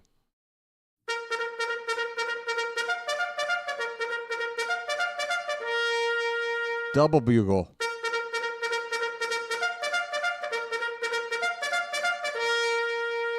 Payoff pitch inside, ball 4. The bases are loaded again. I'm walking here. I'm walking here. Weissert. I think his day is going to be over. Here comes Alex Cora. Take a shower, son. Thanks for helping us out. Coming out of the bullpen, is that Kenley Jansen? Who is that? If it ain't Kenley, I don't even know if he still pitches for Boston. I don't know. We got a burly man coming out of the bullpen here. We'll see who it is. We'll see. Anybody get a ID on that? Oh, I got the name right here. It's Jose Adames. Jose Adames. And now I need to find out, where is Kenley Jansen pitching these days?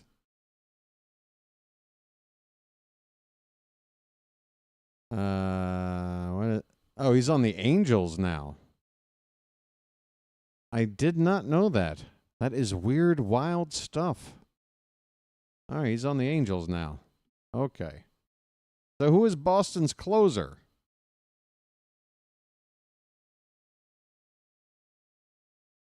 Should I know?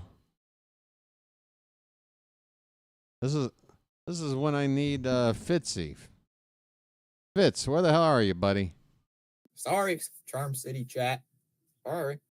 All right, at least he's apologizing. So it's Bradfield due up with the bases loaded. We like that, don't we, Charm City chat? And Adames is a right-hander, so Bradfield won't have to face a lefty here. That's good. I like that. So it should be Machin at third, Vasquez at second, and Beavers at first.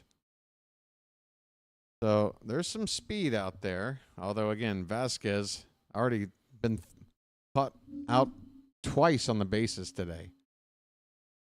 Don't make it out on the bases again, please. First pitch to Bradfield is inside for ball 1. Okay. Bases loaded, still nobody out. And a chance for Bradfield with the infield in. All he's got to do is just serve one somewhere. He shows a good eye and takes inside again for ball 2. 0 for 2 so far today. Just 1 for 8 in spring games. Up and away, ball 3, folks. We might have a wild pitcher on here.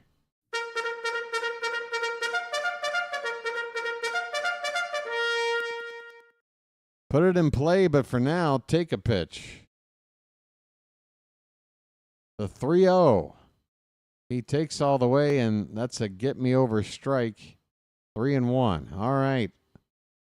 Now lock in on a zone.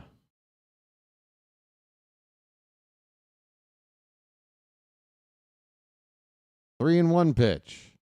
Swing and a miss. Bradfield with a healthy cut. Looks like Adames got a fastball past him. 95 miles an hour. We got a rare look at a velocity there. Payoff pitch now, hit on the right side, and that ball is hit right near the foul pole down the right field line, but just short of it, foul. I'm not sure if the dimensions here, I'm relatively sure they don't match the pesky pole in right field at the real Fenway Park, which is the shortest distance to any foul pole in any ballpark. Anthony Santander hit a line drive off the pesky pole in one of the games last season. Another pitch to Bradfield, and he shows great vision. Takes a 3-2 pitch just off the plate. Ball 4, RBI. I'm walking here. I'm walking here. An RBI walk from Bradfield. I like it. Folks, it's 6-3 Orioles. Livan Soto is now at the plate. Still nobody out. And the pitch is called a strike, and I'm starting to think now this umpire is going to be like, all right, I gotta widen the zone here for these Red Sox pitchers, because so far the Orioles in this inning have scored 4 runs, 3 more men on base, so 7 batters have reached without an out. Soto, the 8th man up. That pitch is up and away. It's a ball and a strike. Happy St. Patrick's Day indeed. Too bad we couldn't have Ryan O'Hearn or Tyler O'Neill in the lineup. Here is an awkward swing by Soto. And what happened there?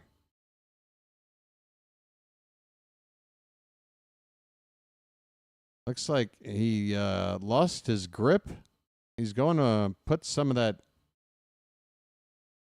Very strange after the follow-through of his swing. I thought he broke his arm or something.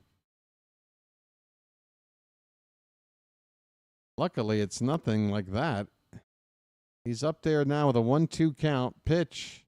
That ball's hit in the air to right field, and that ball's going back. That ball is off the base of the wall, and a little bit of a fumble out there. At least 2 runs are going to score.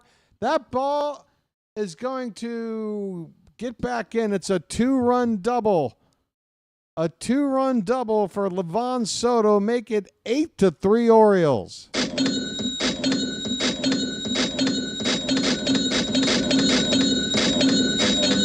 Folks.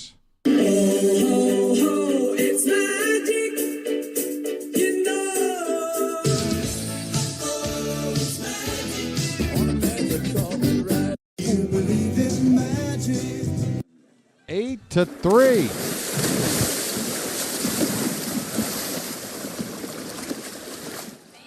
And guess who's up? The only batter to not hit yet in the inning, Samuel Basallo. Still nobody out. He's got runners at second and third.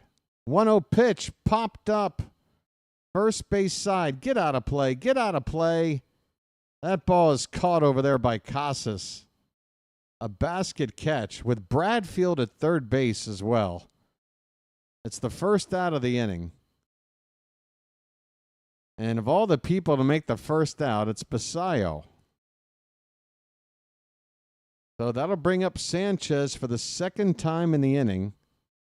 He began this parade with a leadoff walk. Now he's got a chance to drive in a pair.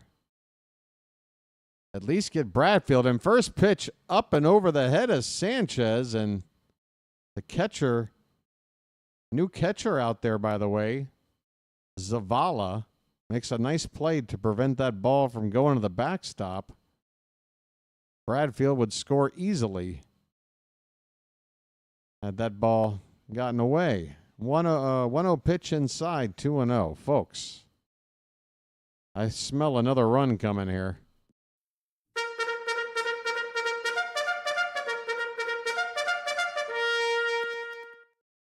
Yeah, the Red Sox are having a Yankee fifth. They sure as hell are. That's exactly what they're doing. There's a pitch. The umpire indicated strike, but they added a ball to the count on the scoreboard. It says 2-1. I'll go with it, but if it's not correct, don't kill me. And here's a swing and a foul. That makes it 2-2. If it's not 1-2.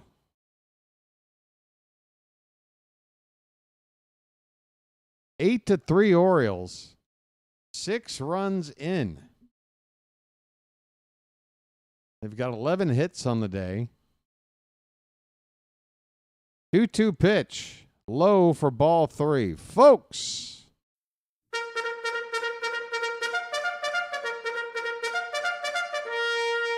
Get used to doing this a lot for the next 6 months and change. Payoff pitch. Swung on and hit in the air. It's a shallow fly ball. Let's see if Bradfield's going to test the arm. Here comes a throw in. Bradfield is not going to test it. I'm a little bit surprised. I am a little bit surprised. I mean, if this were a real game, was it worth the risk? Probably not. But you want to see Bradfield show what he was drafted for. Part of that is that speed of his. He does not test the arm of the center fielder. It was shallow. It was a shallow fly ball, but Bradfield, if anybody can score on that ball, it's him. So now it's Kobe Mayo, and first pitch is a strike. 2 down now in the inning. He hit that line drive single right back up the middle earlier in this inning. 1 for 3 today. And the count now even up at a ball and a strike. Come on, Kobe. Let's cap off this rally. Let's make it a double-digit score. And let's get our... By the way, folks, you can't say we're a home run dependent offense, right? That pitch is outside, 2-1. How many home runs have the Orioles scored today out of their 8 runs? Nada. Nada. Home run dependent offense. I swear. Pitch. That ball is tapped foul at the plate. What happened there? Did Mayo get hurt? Oh, boy. Mayo was in a crouch. As that ball might have got him on the wrist. His right wrist, perhaps. Trainer is out there. Brandon Hyde's with him. They both have a hand on either shoulder of Mayo.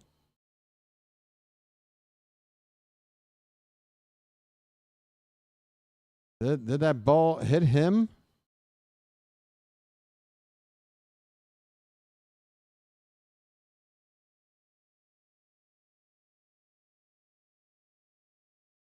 I'm just sort of not saying anything because I want to be sure he's going to be okay.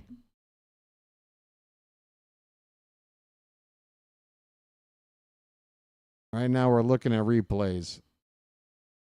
If they take him out of the game, I'm going to be a little bit upset. He is going back into the tunnel right now. I mean, it would make sense to, replace him. It's spring training. You got the personnel. You just hope that it's nothing serious. Hard to know in this situation. But yeah, a pinch runner now on for Mayo, who was hit by that pitch. Bases are loaded with 2 out, and fingers crossed Kobe Mayo is going to be okay. Number 84 with no name on his back. Oh, it's Griff O'Farrell. Griff O'Farrell is now on the pinch run. Daz Cameron at the plate, and the first pitch to him is up and in. The Orioles had the bases loaded. We're hoping Jorge Mateo is okay. He got hit, it looked like, on his right wrist.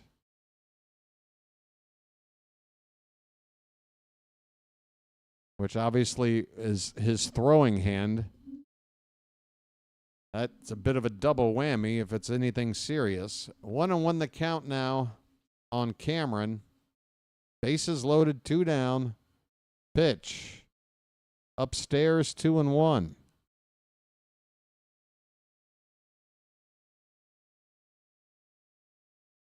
This inning began a long time ago with the Red Sox ahead 3-2. The Orioles up now 8-3 with 3 men out there on base. Here's a swing and an inside-out ball that's looping, but it's dropping into foul ground on the right field side.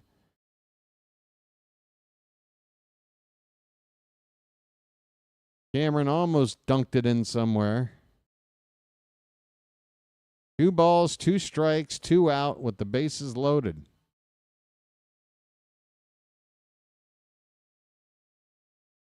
I mean, Cameron is the, 12th hitter up to hit in this inning?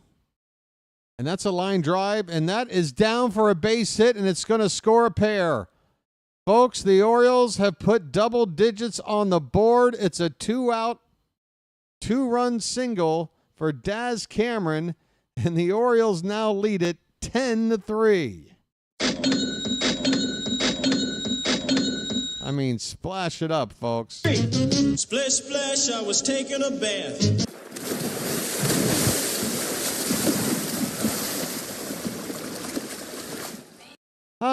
It's just another beautiful St. Patty's Day.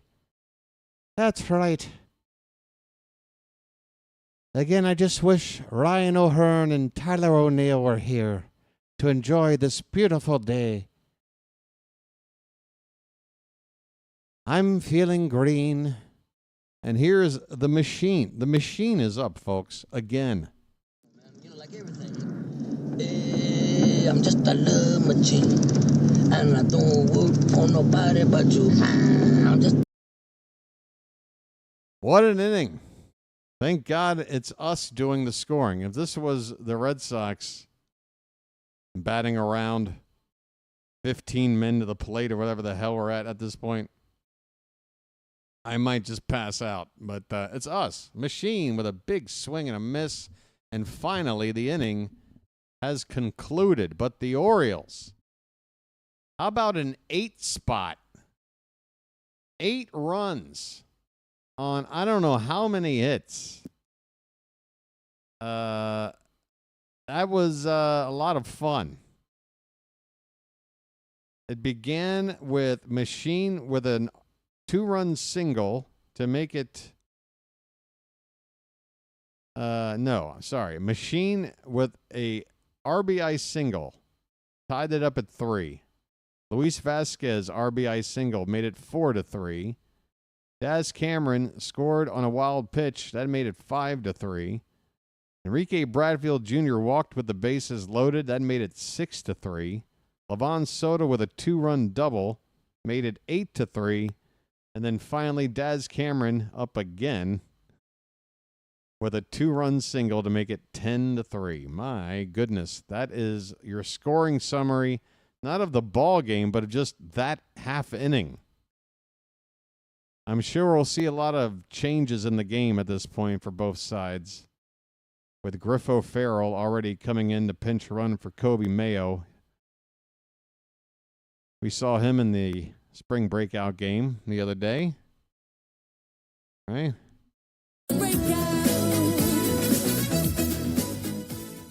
Couple of changes for Boston. A fellow by the name of Sykes in right field in place of Wilyer Abreu.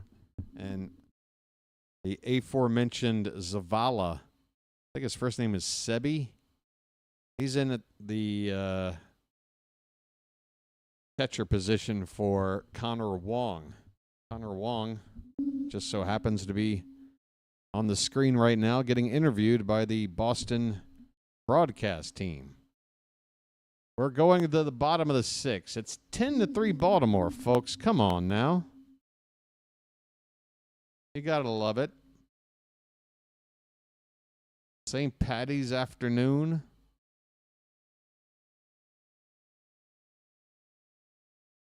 We got a new pitcher out here, number 98 for the Orioles. I'll get you a name. Here's a called strike. Money.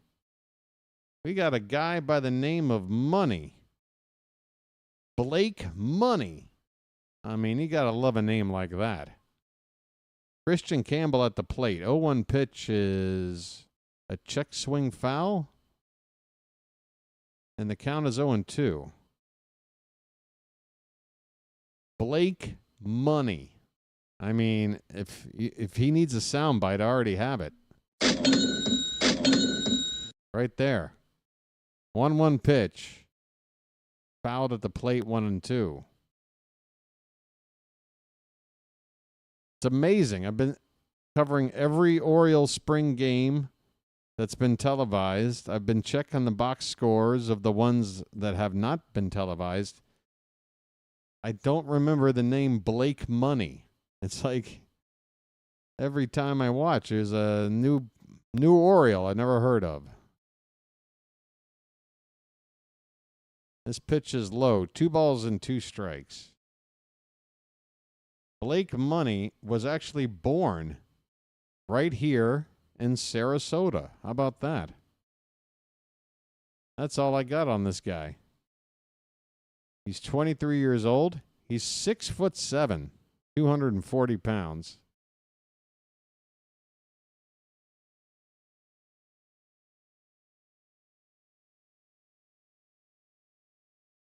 He's large. 1-2 pitch is low. 2-2 on Campbell, leading off the bottom of the 6th. 10-3 Baltimore. The Ravens are up by a touchdown on the Pats. That's the way we like it. Pitch. Swing and a miss. And Money.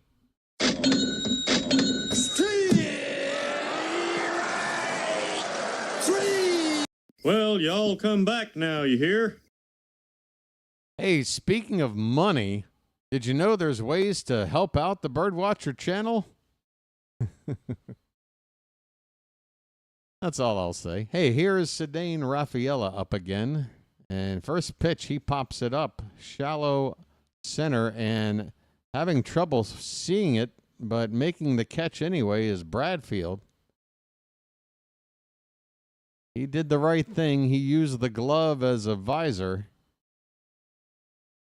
And luckily that ball wasn't too far from his original position. He was able to make that catch. 2 down.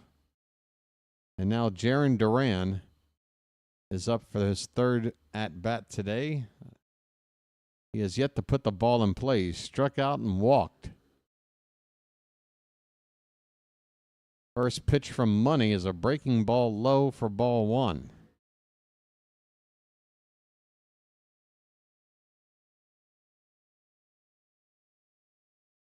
Next pitch is low and in.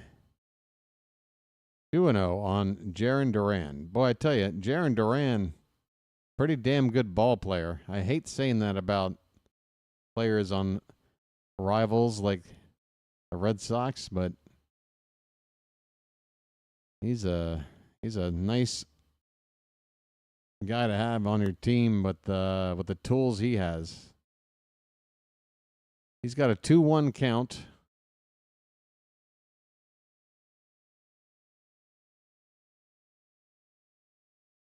And the next pitch from Money is grounded on the first base side in fair territory. Sammy Basayo fields it cleanly and beats the runner to the bag for the putout. Final out of the 6th. Nice play by Basayo. It wasn't a special play. It's just nice to see Sammy can handle a ground ball to first like that and take it to the bag like that. We are through 6 innings, folks. Easy inning there for Money. Who is this guy? I want to see another inning from him. He had a strikeout. 1-2-3 inning. We go to the 7th. Orioles 10, Red Sox 3. Great guy.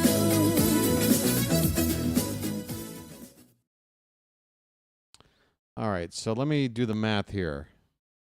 So this is a day game, and then tomorrow, the night game, which is really going to be the following morning. So I'm off for like 2.5 days, right? The next game is, it'll be Friday morning for me, which is, it's Tuesday at 2 a.m. So we're talking, I've got like 3 days off. If I'm doing the math right here. Yeah, it's right there on the crawl at the bottom of the screen. Thursday at 6 p.m. versus the damn Yankees. So it's Monday there now. It's Tuesday, 2 a.m. here. Thursday would be Friday morning for me. So it's Tuesday, not even morning yet. And it's like 72 hours off. I'm going to take a little vacation. I need to. Throat was getting a little scratchy. And, got to save it for the regular season. Oh, look at the beard on this guy. Good stuff. All right. New pitcher for the Red Sox, Luis Guerrero. Got into 9 games last year for Boston. Pitched 10 innings. Didn't give up a run. So an ERA of 0 for this guy. Who is he? He's got a green glove to match the color, the theme, the St. Patty's theme today. Luis Vasquez is at the plate. First pitch is a strike, and the next one gets in on him, and boy, Vasquez looks in real pain after getting hit on the forearm. He is down to one knee, and his reaction was a lot worse than the reaction Kobe Mayo had. My goodness.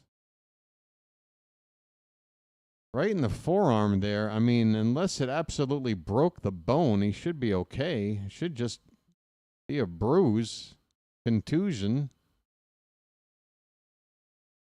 I tell you what. Must have hit him right on the nerve or something, because he is in a lot of pain. Trainer is massaging the area. He's getting up to his feet now.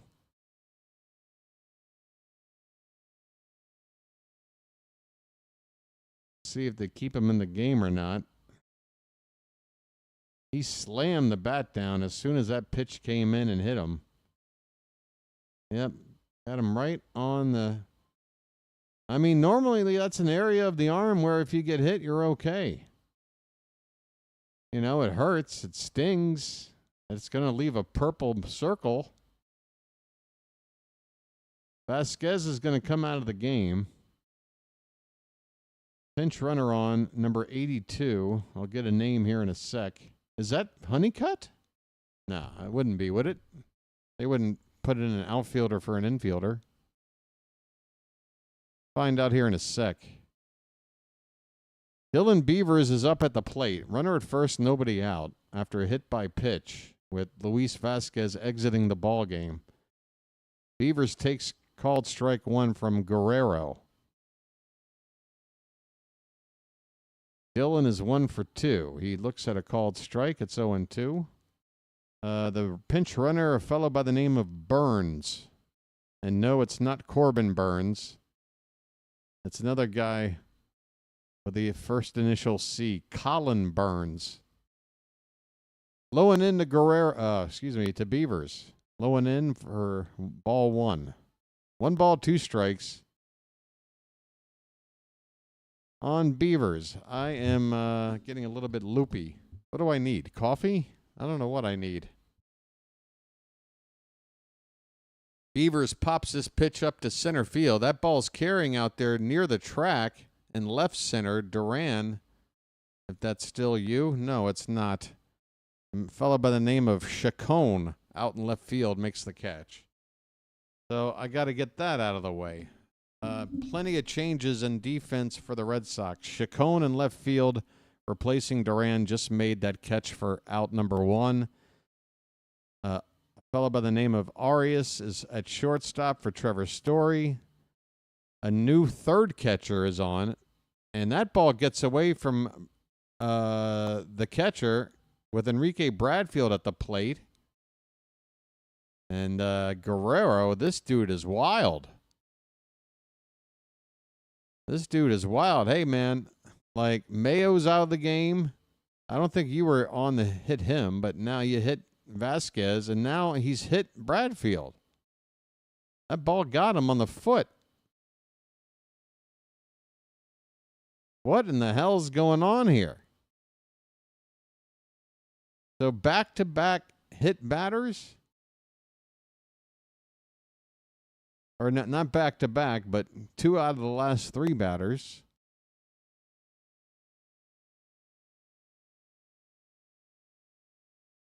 All right. Does Bradfield stay in the game, or is he going to be pinch ran for after getting hit? Speaking of Arias, we have an Arias of our own, and he's at the plate right now. This is Leandro Arias.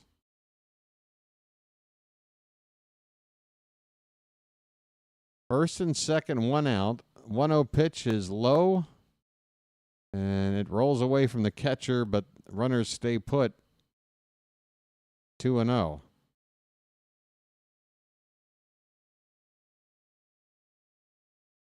We got some serious fringe players coming into the ball game here. As the catcher, again, third catcher Montero in this game for Boston, having a conference with the pitcher Guerrero. Also in the game for Boston, Ferguson in center field replacing Rafaela. Still in the game, Bregman at third, Casas at first, and Campbell at second. 2-0 pitch is in there for a strike to, can't keep up with everything, Leandro Arias. My goodness. Who is apparently a third baseman, pinch hitting for Livan Soto. That one's in the dirt. That gets away, rolls away, all the way to the backstop. Runners advance from first and second up to second and third now with only 1 out. And a chance for the Orioles to add on to this 10-3 lead. This is getting a little bit out of hand.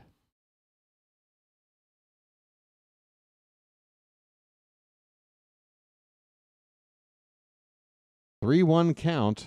Pitch is low and in. That is ball 4. The Orioles have loaded them up again, folks. I'm walking here. I'm walking here. All right, look, I really like that, we're doing really nice and stuff, but, this is already like a 2.5 hour ball game, so bases loaded. And the first pitch is low for ball 1. Who do we got up here? Is that Sammy? Is Sammy up there with the bases loaded? Pitch. Popped up, and boy, he swung like he wanted to hit it 500 feet. That'll go foul off to the right. So, folks, it's Basayo with the bases loaded.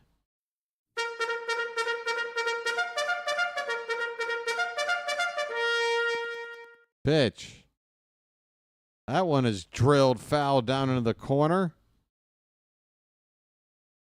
Boy, Basayo, you can just tell when he knows he's got the pitcher. Like, he's just jumping on pitches. I got a feeling as long as Basayo puts it in play, it's going to be hit very, very hard. 1-2 pitch. Foul back. Still 1-2. Slamming Sammy. A Sammy salami. You know I'd love it. 1-2 pitch. Swung on and fouled back again. You just get the feeling If it's anywhere near the zone, as soon as Basayo can put it in play, it's going to have to be hit right at somebody, or else it's falling in there. Oh, he went after a... Wow, did he foul that? Wow. Wow.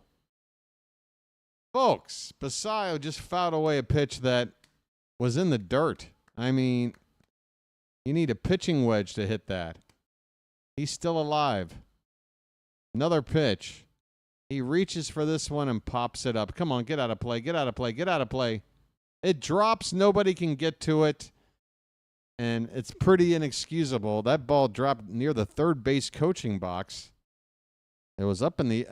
there's a shift on for Basayo. Bregman still in the game at third. We're talking about a Gold Glove third baseman out there. And his route to the ball was a little bit mysterious. I'm not complaining. 1-2 on Basayo. Pitch. Swing and a miss. And Guerrero strikes him out. Damn. Damn, damn, damn. Oh, Sammy. Oh. Ah. Hard to complain with everything going on. And now we're going to have a pitching change. Guerrero's day is over. Oh, Christ. We got another break. And I need another lucky because this is turning into a bit of a slog here, folks. I got to tell you. Folks, how's the Charm City chat doing? Talk to me, people. Let's have a conversation. Pretend I'm your best friend. We're back in grade school. What do you got on your mind? You could talk all day, right? What do you want to talk about? It's spring training. Come on. You've had enough fun with all this run. You see how many runs are up here? You see that? We got 10 of them. Help me out here. Hold my hand through the rest of this, for crying out loud. What good are you people? Jeez. Please. Where?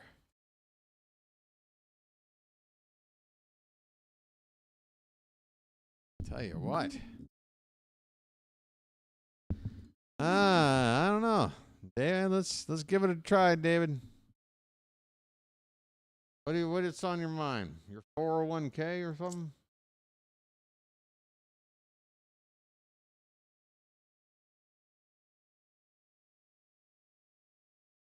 I gotta sell merch.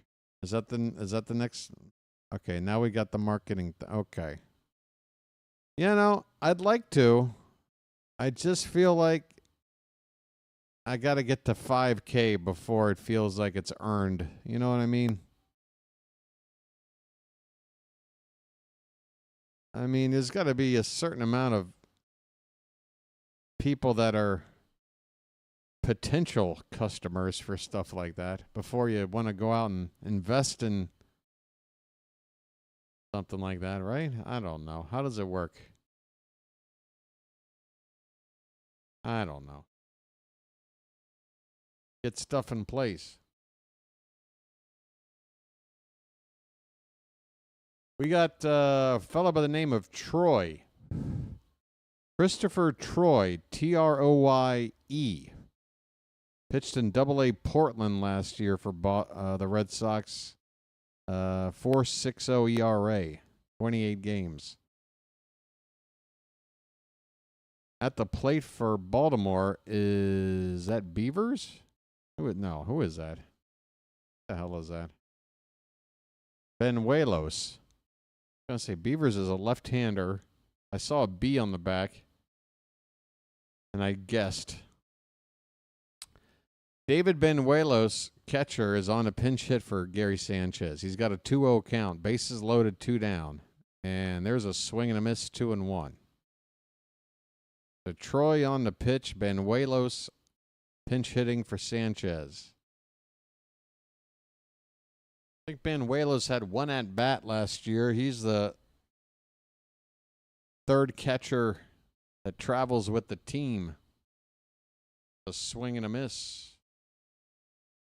And there was a game, I believe, in Toronto last year where one of our players had a minor injury, was taken off the roster, and they made room for Banuelos, who got into the game and had one at-bat. A one-at-bat season.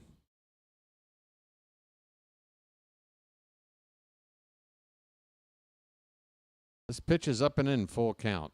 Full count with the bases loaded and 2 down. So this is a big action pitch right here.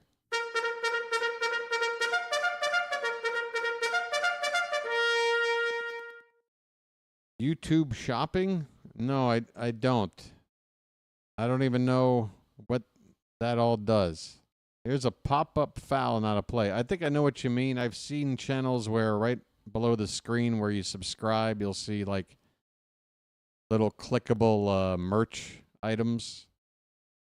But what would be the benefit of enabling it now if I don't have anything to buy? Here comes the payoff pitch. Swung on, and that is tapped toward third. Throwing on the run and getting the final out of the inning is Bregman, still out there at third base. So the Orioles leave the bases loaded. They lead it 10-3. It's now time.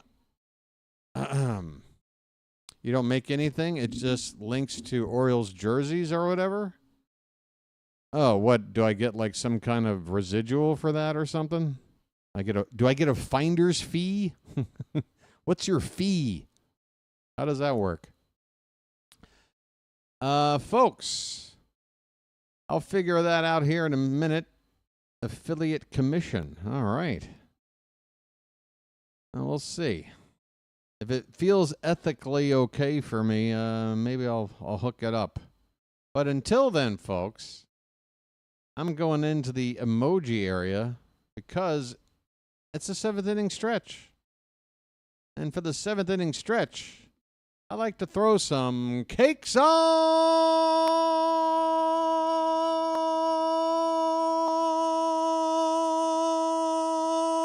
the griddle. Get them cakes up in chat, folks. Thank God I'm a country boy. Thank God I'm a country boy. I'm really a city boy, to be honest. I got to be honest. But, you know. I like the country. Peaceful. Serene. Thanks for the pancakes, David. Man, I hope the Charm City chat participation picks up during the regular season where it left off last year, because, boy, preseason. Woo! There we go. Dan and Baxter kicking in with some cakes. All right. Money is out there for another inning of work, and the first pitch is ball 1. We're in the bottom of the 7th, 10-3 Orioles. Make it 1-1 after a swing and a miss.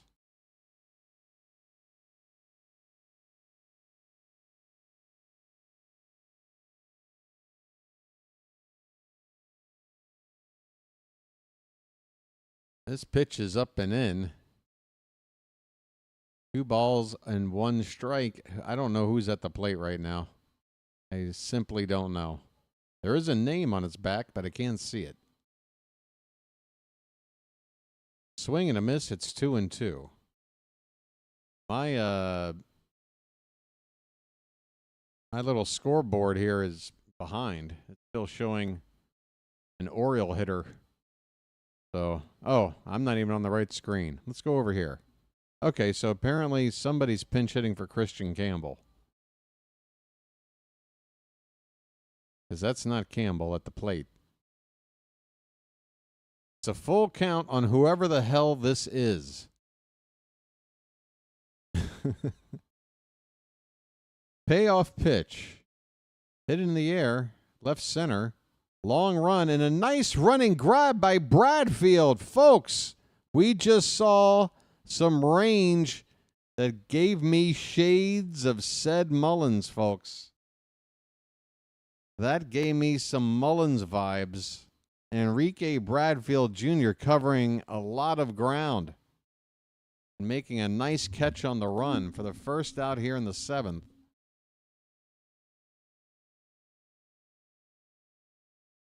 Who's up next? Beats me. Is that Bregman? I'm just guessing the only guy that was still in the game. He's got a small number.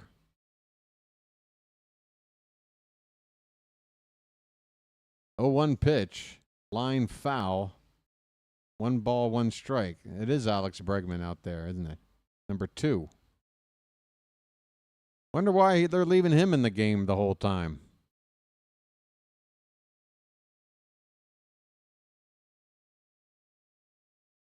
A guy like Devers, I can understand. He's missed a lot of spring, but Bregman's...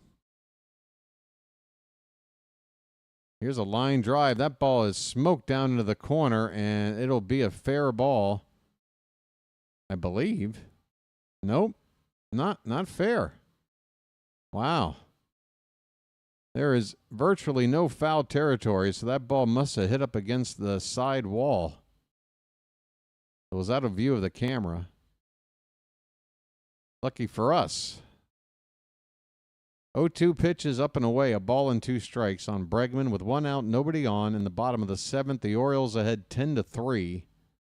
8 of the 10 runs coming in a 8-run rally. This ball's grounded to second base. Throw to first is a little high, but Basayo, who's still out there, able to reach it, and that's the second out.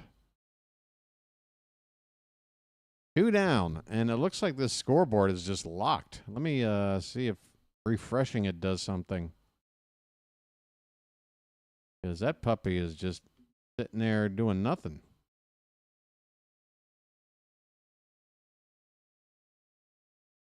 All right, that looks better. All right, first pitch swinging here. Is this Casas? That ball is hit in the air to left field relatively deep, but making the catch in front of the track is the left fielder, and the inning is over. Quick inning here in the bottom of the 7th. Red Sox retired 1-2-3. We head to the 8th. The Orioles are in command. It's 10-3 Baltimore.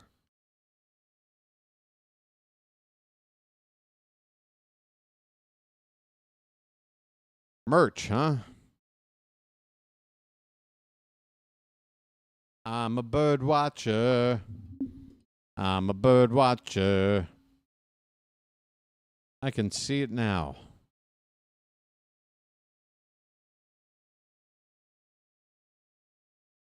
You know, I think I'll get the yearbook photo from my senior high school yearbook.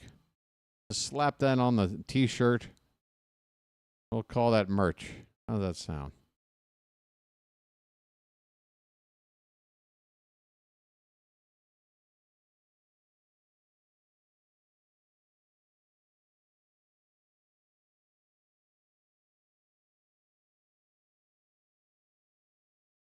Hey, Oriole bullpen catcher Ben Carhart was quoted regarding CNL Perez's flurry of homer hat catches back in 2024. He's a magician out there with the hat. I don't know how he does it, but once he catches that ball, he's like a little kid on Christmas. The CNL Perez also has the hat.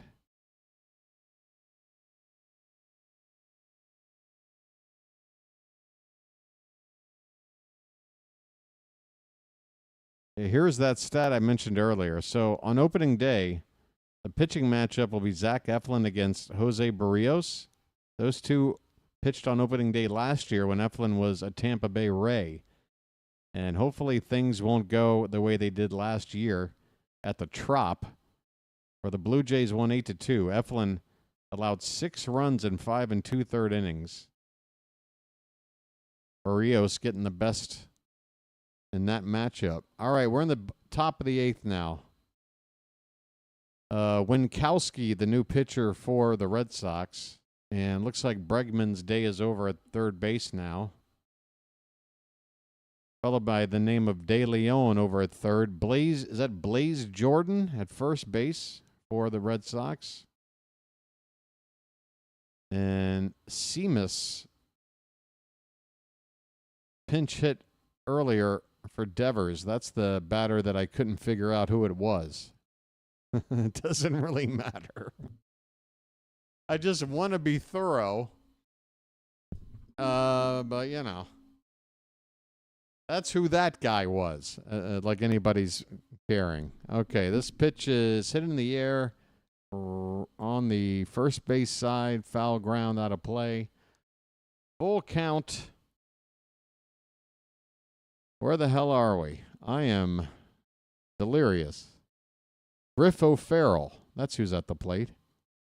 Griff. Payoff pitch. That's a line drive and caught by the shortstop. A leaping grab by Arias for the first out. So Farrell with a line drive almost got it over the fielder into left center. It would have been into the gap.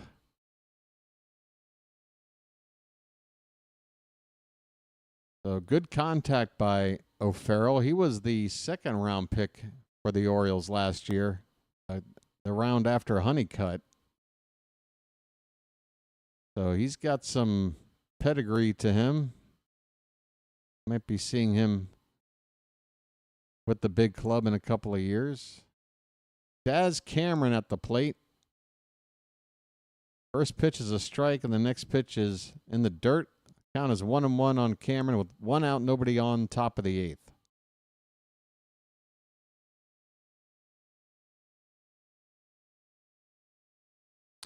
What's the weather like in Maryland today, folks?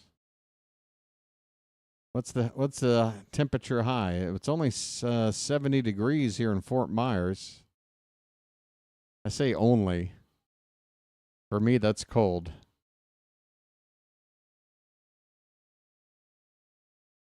Two-one pitch. Popped up, foul behind the plate. 2-2 on who? Daz Cameron. 50 degrees in Mount Airy. I like 50. As long as you get 50, I'm already wearing shorts.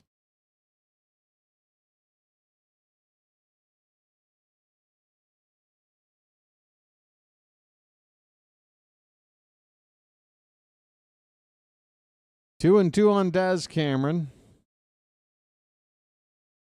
And I am running out of steam, folks. Here comes the pitch. That one's hit in the air pretty well. Center fielder going back, and that ball is going to land in the triangle area and bounce, unfortunately, over the wall for a ground rule double. That would have been a triple all the way, as that area of the park is very much like the real Fenway Park, that big, deep triangle area just to the right of dead center field. That's where that ball landed, but it bounced up and over. Otherwise, Cameron would be at third base. He is at second base with a double with one out. And the batter is a fellow by the name of Ehrman. Cole Ehrman. 83 games last year with Delmarva. Got a 1-0 count, and it's now 2-0 as that pitch is outside. So it got into the 60s today. All right, well, it's baseball weather. That sounds good to me. I got no problem sitting in a T-shirt if it's 60 degrees at the ballpark. I'm fine. This is a swing and a miss. 2-1 on Ehrman.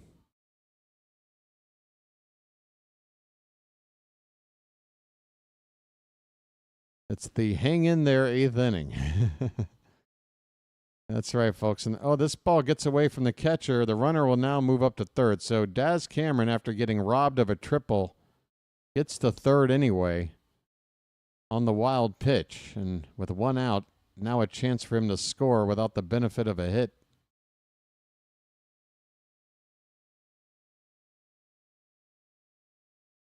Yeah, we usually have the earmuff 8th inning during the regular season, but in spring training, it's the hang in there 8th. Stay awake 8th. That pitch is popped up. First base side foul ground. The catcher has a look, and it's out of reach. A few rows back into the stands.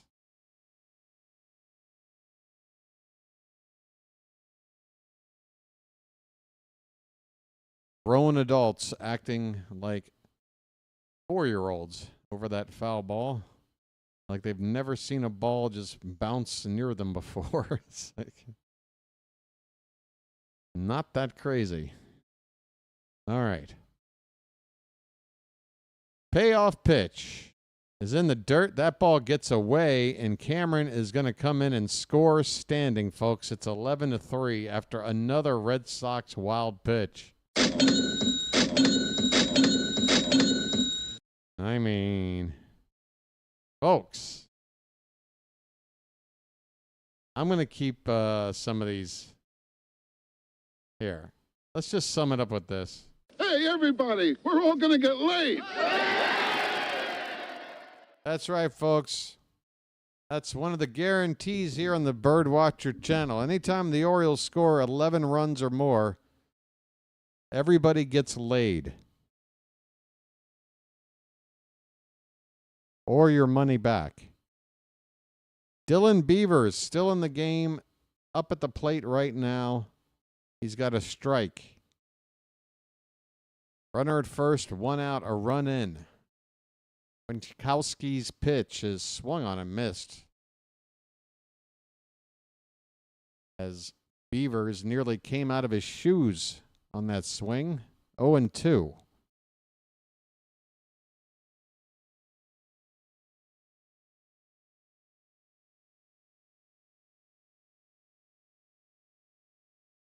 Next offering is a breaking ball and a beauty as Beavers is frozen for strike 3.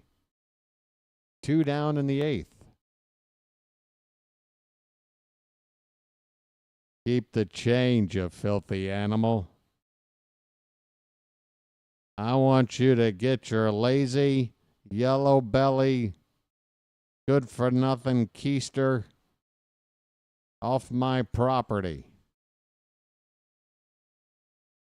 Here's a ball that is going to bloop into center field for a base hit. And going first to third. Who was that? Ehrman? Good base running there by him. That is a first hit for Beavers. Oh, wait, no. That's his second hit today? I can't keep up. Beavers is 2 for 4, I think. Enrique Bradfield Jr. is still in the game, and he's up right now. And the pitch to him is hit on the ground and up the middle, and that is another base hit, and Bradfield gets you an RBI. Holy cow, folks. It just keeps going. It just keeps going. It is now 12-3. Everybody gets laid. Hey, everybody, we're all going to get laid.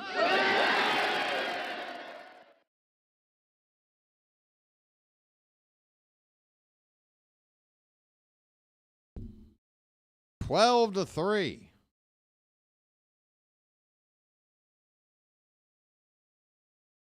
Here's a check swing and another wild pitch. The 2 runners move up to second and third. It is ugly out here right now.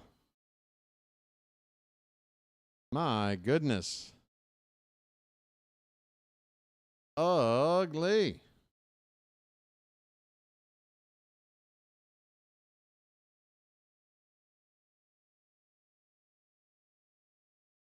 So it's Arias at the plate right now. He replaced Livan Soto an inning ago. 1-0 pitch is low and in. It's 2-0. Second and third, 2 down. 12-3 Baltimore. Beavers eats his bats. Here's a Baltimore chop. And that's going to be an out. Oh, that was close. Bang, bang play at first. On the classic Baltimore chop to the second baseman. That'll do it here in the 8th. But the Orioles, hey, they said, you know what? We need a couple more runs. 10's nice, but 12's a little nicer. We go to the bottom of the 8th. Baltimore 12, Boston 3.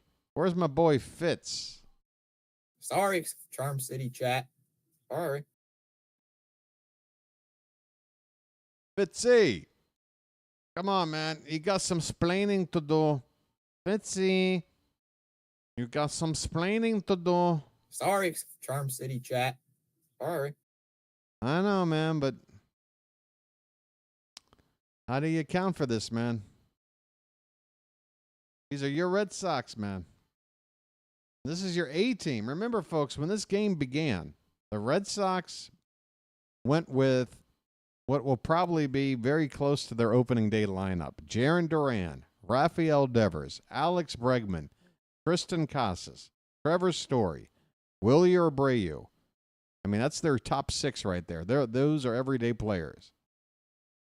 The Orioles, meanwhile, no Jordan Westburg, no Ryan Mountcastle, no Ryan O'Hearn, no Jackson Holliday, no Adley Rutschman, no Tyler O'Neill, no Colton Cowser, no Ramon Laureano, no Sed Mullins. I mean, none of our regulars. None of them. And look at that score. I know, David. Can I... Look, I'm trying to put a spin on this that makes it more palatable for me, okay? And I know we faced a bunch of junk ball pitchers and we knocked them around. Oh, well, thank you. The layout is a work in progress, but I appreciate it. Pure Adrenaline Sports, folks.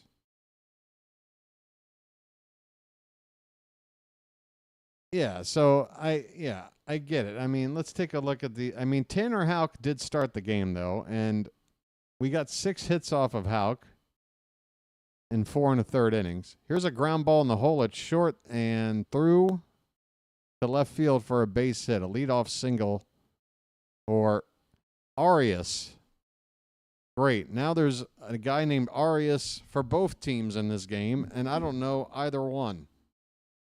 I'm going to put this down.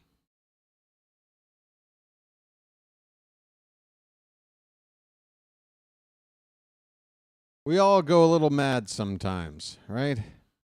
Isn't that a famous movie quote? Yes, it is, from Psycho. That's right. Anthony Perkins. Norman Bates. Juan Montero is at the plate. He's got a 1-0 count.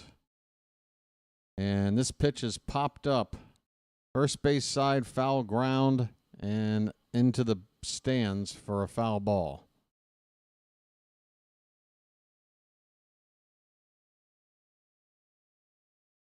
Got opening day lineup prediction ready.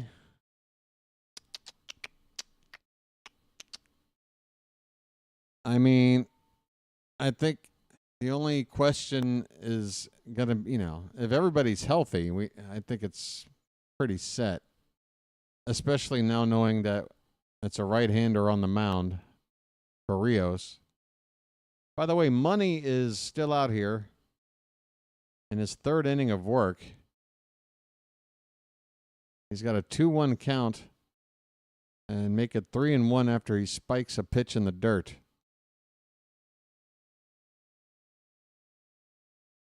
Yeah, Michael. I mean, again, if Gunner's healthy, he's your shortstop. Westburg at 3rd, Holiday at 2nd. Mountcastle would likely play first base over Ryan O'Hearn because he's just got a better glove. So that gives O'Hearn the DH spot. You got Rutschman behind the plate.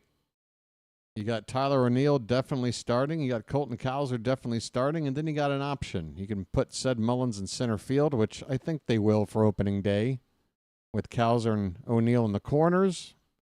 Or you can put Cowser in center and get Kjerstad into the lineup, with O'Neill on one side and Kjerstad on the other. Here's a ground ball to second base with his foot on the bag and then throwing to first. That is a double play, folks. Nice. A double play that was very convenient.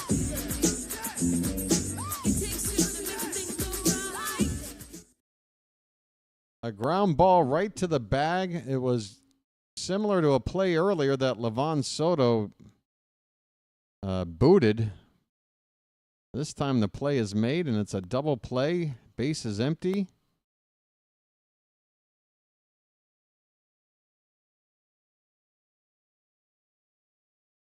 Two down here in the bottom of the eighth. Philip Sykes is the batter. Right-handed hitter for the Red Sox. 0-1 pitch is low for ball one. 1 ball, 1 strike.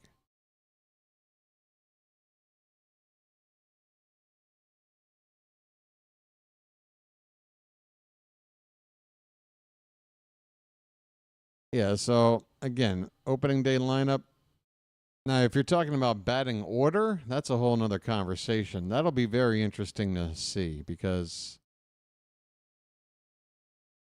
Jordan Westburg did get some time at the top of the order against left-handed pitching last year, but I'd like to see him get a chance up there against lefties and righties. I think his plate discipline, his plate approach is such that that's the kind of guy I want, you know, starting off ball games, getting on base for other guys. 2-2 count, pitch, swing and a miss. Money strikes out that guy.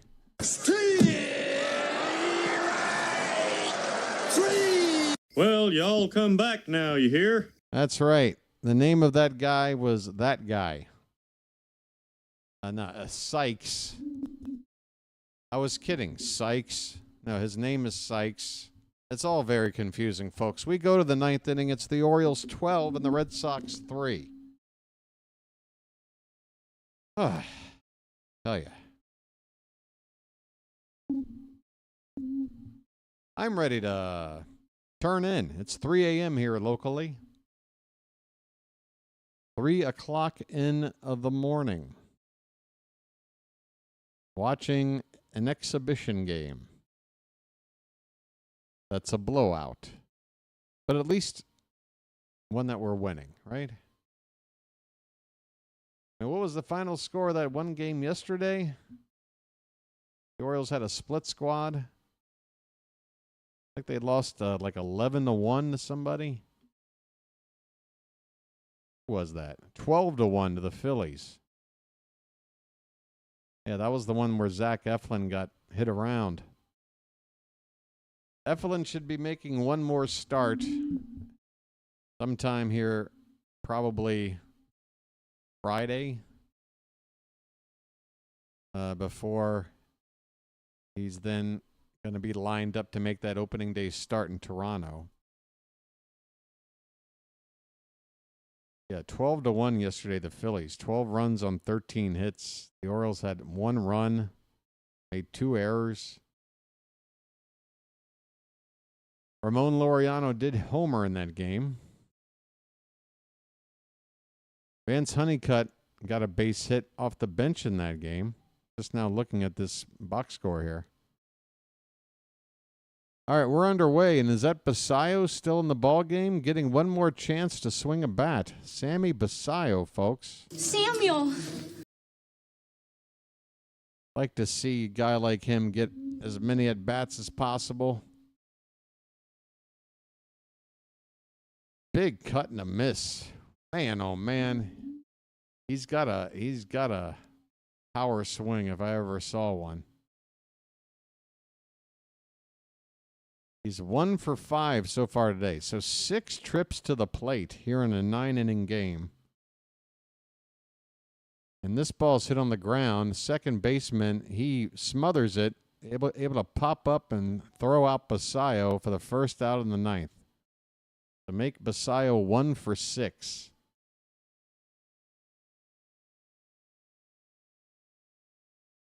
You know, it's hard to say, he didn't have a very good day at the plate when you get a hit in the game, but when you get 6 at-bats, suddenly your one hit doesn't seem all that great.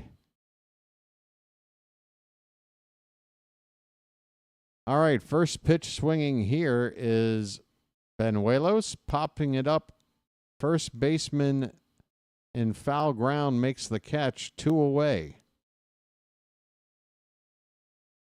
Let's just wrap this up. By the way, folks, if you guys have been here for most of the ball game, have there been any stream interruptions, any pausing or anything? Because that was happening a lot the other day.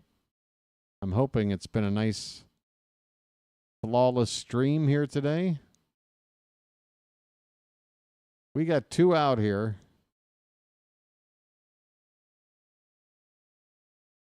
Thank you, David. And Griff O'Farrell at the plate for the second time. 1-0 pitch is a called strike.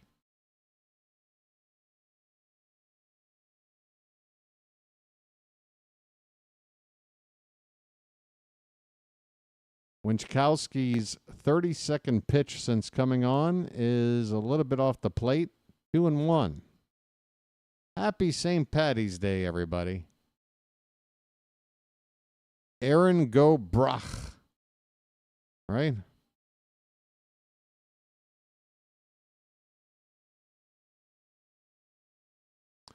I had a crush on a girl named Erin back in grade school.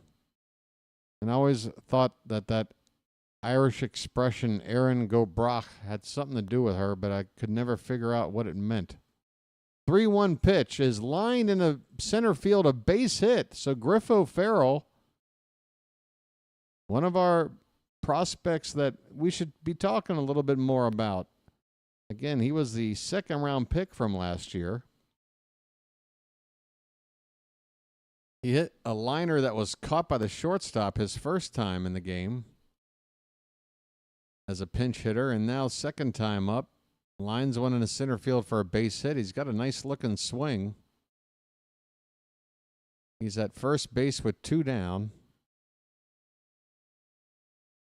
And that'll bring up Estrada, Aaron Estrada, with a soft grounder to second, throw to first in time, and the inning is over. So the Orioles are done with their batting for the day. And, folks, give them a round of applause, why don't you? It's been all Baltimore today. 12 runs on 16 hits. Not to mention how many walks. Let's see. Boston pitching has issued 6 walks. 6 walks, 16 hits. There's 22 base runners right there. And 12 of them have scored. Luis Vasquez, 3 for 3 today. Daz Cameron, 3 for 5. He's scored 3 runs and driven in 2. Dylan Beavers, 2 for 4 with a run scored and an RBI. Bradfield, 1 for 3 and 2 RBI and a run scored. Livan Soto had that 2-run double, scored a run. Gary Sanchez got a hit today, scored a run. Mayo with that hard hit line drive base hit, scored a run. And the Machin, folks. How about another extra, or what do you call it, multi-hit game for Machin? 2 for 4, 2 runs, and an RBI. He's hitting .421 on the spring. I mean, folks, look at these fringe guys that have had a lot of at-bats, so it's not like these are small sample sizes. Livan Soto is hitting .405. Daz Cameron hitting .355 now. Machin .421, and Luis Vasquez .306. Not too shabby. Is Dylan an outfielder? Beavers? Yes. Shibby says, I can't quite hear Shibby. Could you speak up a little bit, please? The JJ Sinja here. How you doing, Shibby? Save some of the runs for the postseason. Well, the good thing is, Shibby, is that all the players in the game right now aren't like going to be on our team. So it's like all of our depth guys, minor league guys, putting up the runs. We got a new pitcher out here for the 9th inning, a fellow by the name of Tavera, right-hander. And after a 1-0 count, next pitch is a strike. I'm going to have to refresh this again. Why aren't they keeping me updated? There we go. So is that Christian Campbell still in the ballgame then? Okay, Christian Campbell at the plate.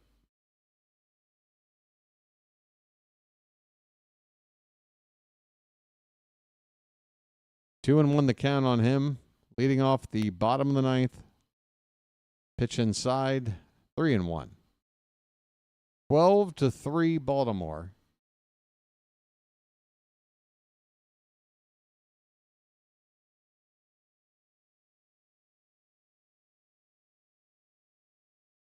Three-one pitch. That one is turned on and out in front of it. That ball is fouled away, a long way away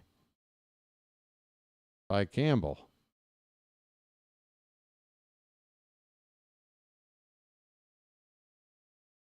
My goodness, if he just waited a microsecond, that ball would have cleared the monster here easily. That pitch looks like it hit Campbell. Another hit batter in this game. My goodness. Campbell not showing any signs of pain, though. Jogs down the first base. I got a feeling they'll remove him for a pinch runner anyway. He's been in the entire game. He just got plunked. Let's see if they bring in a pinch runner. Maybe not. Next batter is already in the box, and the first pitch to him is lifted in the air to left.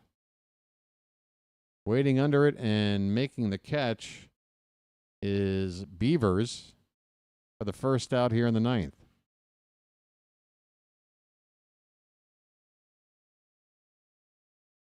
Who was that at the plate, you ask? Why must you ask?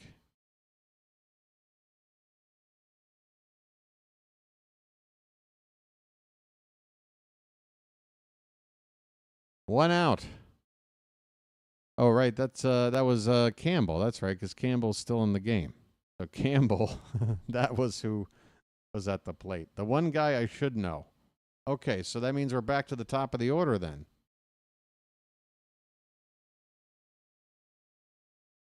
Juan Chacon. Chacon. Oh, wait, no. Campbell made the... I don't know. There's a runner first. There's one out. Chacon at the plate. And, yeah, this is not going to go in the portfolio for... This is not going to go on my demo reel. Trying to call these late innings in these spring training games. Oh, my goodness. Now I've got indigestion. Great. What else can go wrong here? I am delirious. Can we please end this game? A ground ball double play would do it. 1-2 the count. Pitch. Upstairs, 2-2. I may sound like I'm complaining. Believe me, I'm not. I love to call Oriole games. And yeah, believe me. I'm just, I'm a little tuckered out. 2-2 pitch in the dirt, count full. New baseball here for Tavera. Hell, even the crowd here is thinned out at the ballpark. Payoff pitch coming. And that is hit in the air to left toward that monster. And Bradfield. No, or is that Cameron out there now? Bradfield's too skinny to look like that. Who is that out there? Who is playing where? It says Bradfield's still in center. I'll go with it, but that looked more like, I don't know. I don't know. All I know is one more out and this thing is over. 12-3 Baltimore. Tavares' pitch is low for ball one. I want to thank the Charm City chat for hanging out today. Thanks to the mods for pitching in. I got through the first 3 or 4 innings without any of you. Now all of you are here. This pitch is low. 2-0. Yeah. I know. Well, I got to strike down the lights and the green screen and all that crap. 20 minutes, maybe. Here's a ball hit deep down the left field corner. Foul. 2 balls, 1 strike, 2 out in the bottom of the 9th. Red Sox trailing by 9.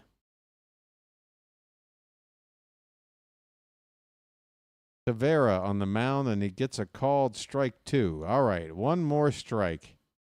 Put me out of my joyfulness. I'm not miserable. I'm just tired. I'm joyfully tired. It's okay, right?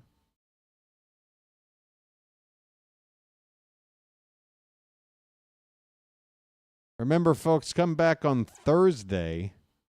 Your boy's going to get to have a couple of days off. This pitch is in the dirt. We got a full count. Couple of days off. One of them a complete day off. The team doesn't play. The other one tomorrow night. The Blue Jays are the opponent, but it's not televised. So we'll be back on Thursday. 6 o'clock with the Yankees. Here is a called strike 3, folks. How about that? This ball game ends with a strikeout. Hey, Shibby, I don't know what kind of reference you're talking about. That's right.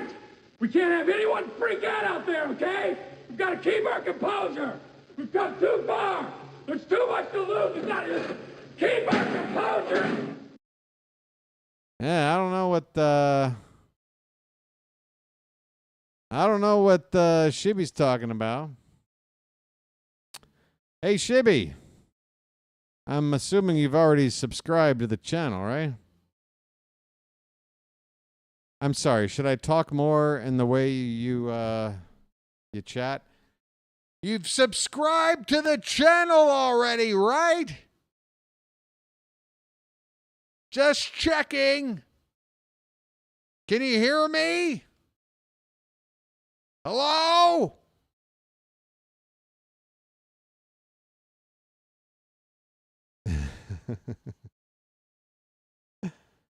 Thank you, D. Barker. Hey, folks, guess what? I'm done. Look at me. I'm pink in the face. It's from this light. This artificial light. I don't know how these YouTube people use it, man. Wallace Shawn, inconceivable. If I were to sound like Wallace Shawn, then clearly I would have put the poison in front of you. But I don't sound like Wallace Shawn, so clearly I cannot choose the wine in front of me. Oh, wait till I get going.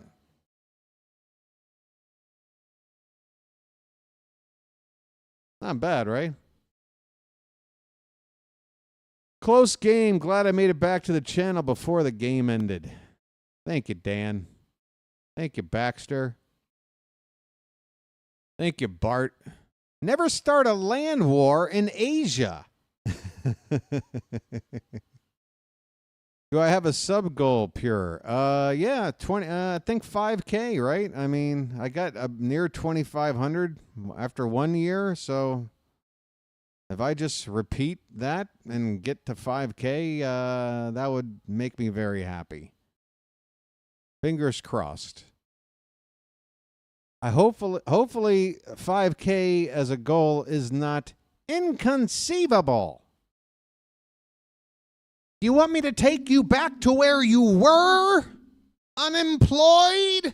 In Greenland?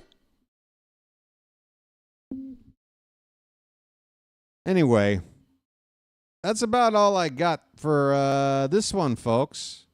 Once again, final score, Orioles 12, Red Sox 3. Next game will be on Thursday, 6 o'clock Eastern. We're playing the Yankees. Who's pitching? I don't know. Okay? What do I look like? Kreskin? I mean, I'm trying. No more rhymes now. I mean it.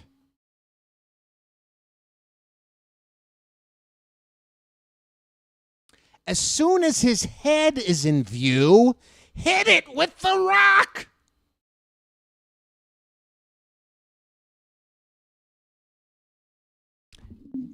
Do you hear that, Your Highness? Those are the shrieking eels. I mean, what do you want me to do? I do my homework, people. I am the Dread Pirate Robert. All right, I'm done. I think I'm done. Have fun storming the castle. What's that? Oh, he said to blaze. He clearly said to blaze, which means to bluff. You know, he was probably playing poker or something, and then you know. What? You're in the pit of despair. No one ever. Don't ever think about getting out of here. All right. Is that it for Princess Bride references? What's left? Anything else? As you wish. Oh, my sweet Wesley. Rodents of unusual size? I don't think we'll be running into those here. That's all I got. I don't know. Right? Is that it? Christopher Guest, maybe? Who's left in the movie? See, now, this is what I don't understand. This kind of interaction. Some Princess Bride stuff. Some compliments. Where was all this for the first 3 hours of the stream? That would have been nice, as I called this meaningless exhibition game. Trying to keep up with 59 different players entering the goddamn ball game. Oh, now you want to chat it up. Oh, I swear to God. All right there, Shibby. I swear. You remind me of my favorite character from Twin Peaks, played by the legend David Lynch himself.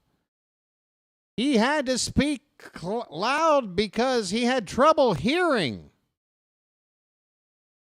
If you're a fan of Twin Peaks, you know what I'm talking about. I got a feeling that show was on before you were born.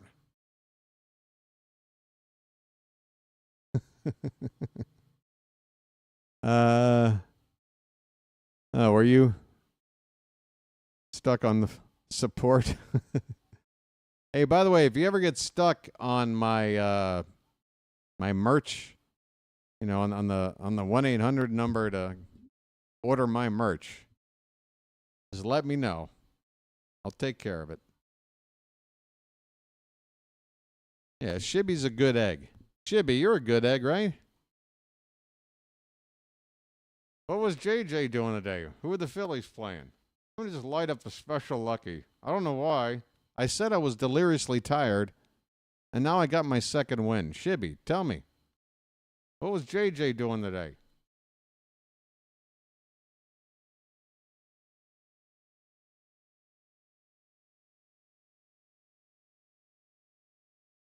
By the way, Shibby, I got a trade proposal for you. I'm willing to offer you, get this, Gregory Soto and, dude, what is this? Look, my face is not sweating that bad. That is off of the light. Are you kidding me? Look at what this light is doing to me. It's like burning through my skull. What if I did that? That's a little different. All right. That's not good. We'll go with that.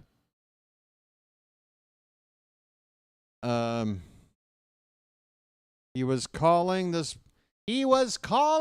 spring training champions. Hey, that's a hell of a title to go for.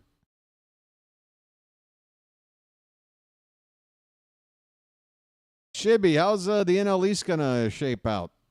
What do you think? Got quite the three-headed race there now, I'd say, right? Quite the three-headed race. BW, my neighbor owns a t-shirt shop. True story. That's a hell of a story, Matt. Especially with those details. You know, that really... Is there more to the story? My neighbor owns a t-shirt shop. Like, you mean like the ones that, like, custom... That is weird, wild stuff. You mean like custom shirts like you buy like on the boardwalk at the beach? Marlins and Nationals are locked in my basement. Screen print, yeah. So like they used, you know, like they do on the boardwalk. Reminds me of my favorite custom shirt ever purchased back in the summer of 1988 in Ocean City, Maryland. I went into one of those shops. They had one up on the wall. It said, I root for two teams, the Orioles and whoever's playing the Yankees. In 1988, I knew how much that shirt meant. I knew how much that sentiment meant to me. You know what I mean? I'm like, I want that shirt. Because that's how I feel. Because if my team ain't winning, and believe me, go back to the Orioles in 1988 and look at how they did. That was the 0-21 season. So they start the year in April, 0-21. I go to the beach that summer. You know, the team obviously got better after that start, but they were still miserable. But I felt like flexing. Got me a custom shirt, one of them boardwalk t-shirt shops.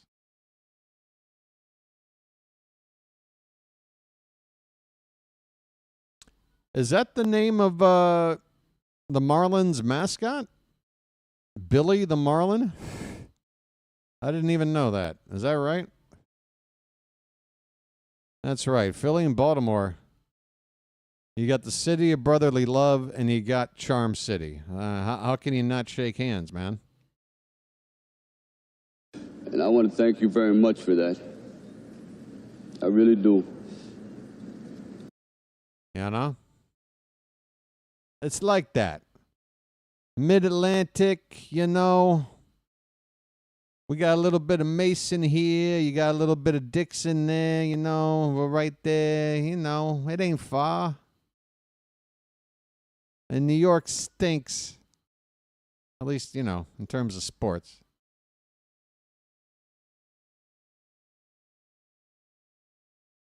I can't even picture in my mind what the Marlins mascot looks like. Is it just like a big, dumb marlin head on a human body or what? I mean, it's a fish. How is it even off land? How is it walking around the stands? How does that work? This Marlin got magical powers. All right. I've done enough. Local companies, I'm trying to get, as soon as I try. Local companies work shirts. All the little, oh, yeah. That kind of, yeah. Nice. Well, then he sounds like the perfect candidate, Matt, for a BirdWatcher shirt. Right? We got to figure this out. I'm thinking, just pair of binoculars, Just, get like a cartoony version looking thing of me. Got the binoculars. I'm looking like right at the field, and, I might say bye-bye birdie on there or something on the back, my catchphrase, right? You can't beat it, right? You get the catchphrase. You got a clever logo. Boom. Suddenly, you got the fit. What do you think, Matt? Can you find a quote for me? I might need a quote. I need merch. Kay's Cooking has merch. All right, I better get out of here. I think this special Lucky's more than done its job. I'm a chatty Cathy all of a sudden. Hey, thanks for hanging out, everybody. I've finally bored you to tears. David can't believe I'm still streaming. I know. Hey, look. What is it? Yeah. 3.5 hours plus. We almost got to 50 likes. That's cool. So, yeah. Thanks for hanging out, everybody. I really enjoyed it. Maybe with some later views, we'll get those likes up to 50. But thanks for helping out with all that stuff. And, yeah. Always appreciate it. Hello, Douglas. See, like Douglas Sherbert right here. Like, I don't know if oh, there you go. Oh, you have been talking. Okay, you have been. Douglas, you chimed in here at the end of the game, and I'm glad you did. I need to meet more of you people. And then as soon as I get to know everybody and the regular season starts and the chat starts buzzing, then I won't be able to respond to everybody. Then everybody will think I'm ignoring them. But for now, I want to meet you. 100 shirts? Is it okay if I keep 10 of them? Because I don't have... My wardrobe is falling apart, okay? And I'm running out of shirts that I feel comfortable wearing on camera because they've got like cigarette holes in them or are just beaten from being washed 1,000 times. And I'm a cheapskate and I like to travel light, so I don't really have a reason to buy clothes unless they just completely fall apart, but I'm getting there with about half a dozen of my shirts. I need some shirts, man. Is that where you live, Douglas? In the West Virginia hills?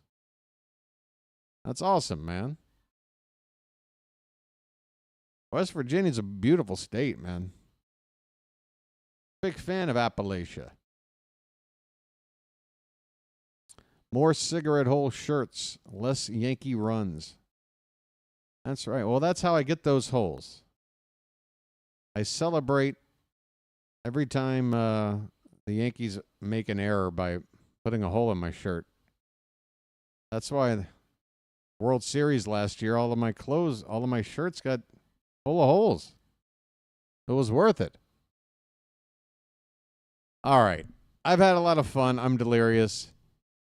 The Orioles kicked a lot of butt today. Toronto tomorrow. I believe it's Charlie Morton on the mound. Not televised, though. So I'm going to sleep in. No game on Wednesday. I'll catch up with you Thursday, folks. Be back. Tell a friend, too, why don't you? That's how we market this thing. I know you want merch, but until then, tell somebody about the damn channel. Get them in on this. All right? I appreciate it. Till next time, this has been the BirdWatcher. and I'll chirp at you later. Have a good rest of your day, everybody.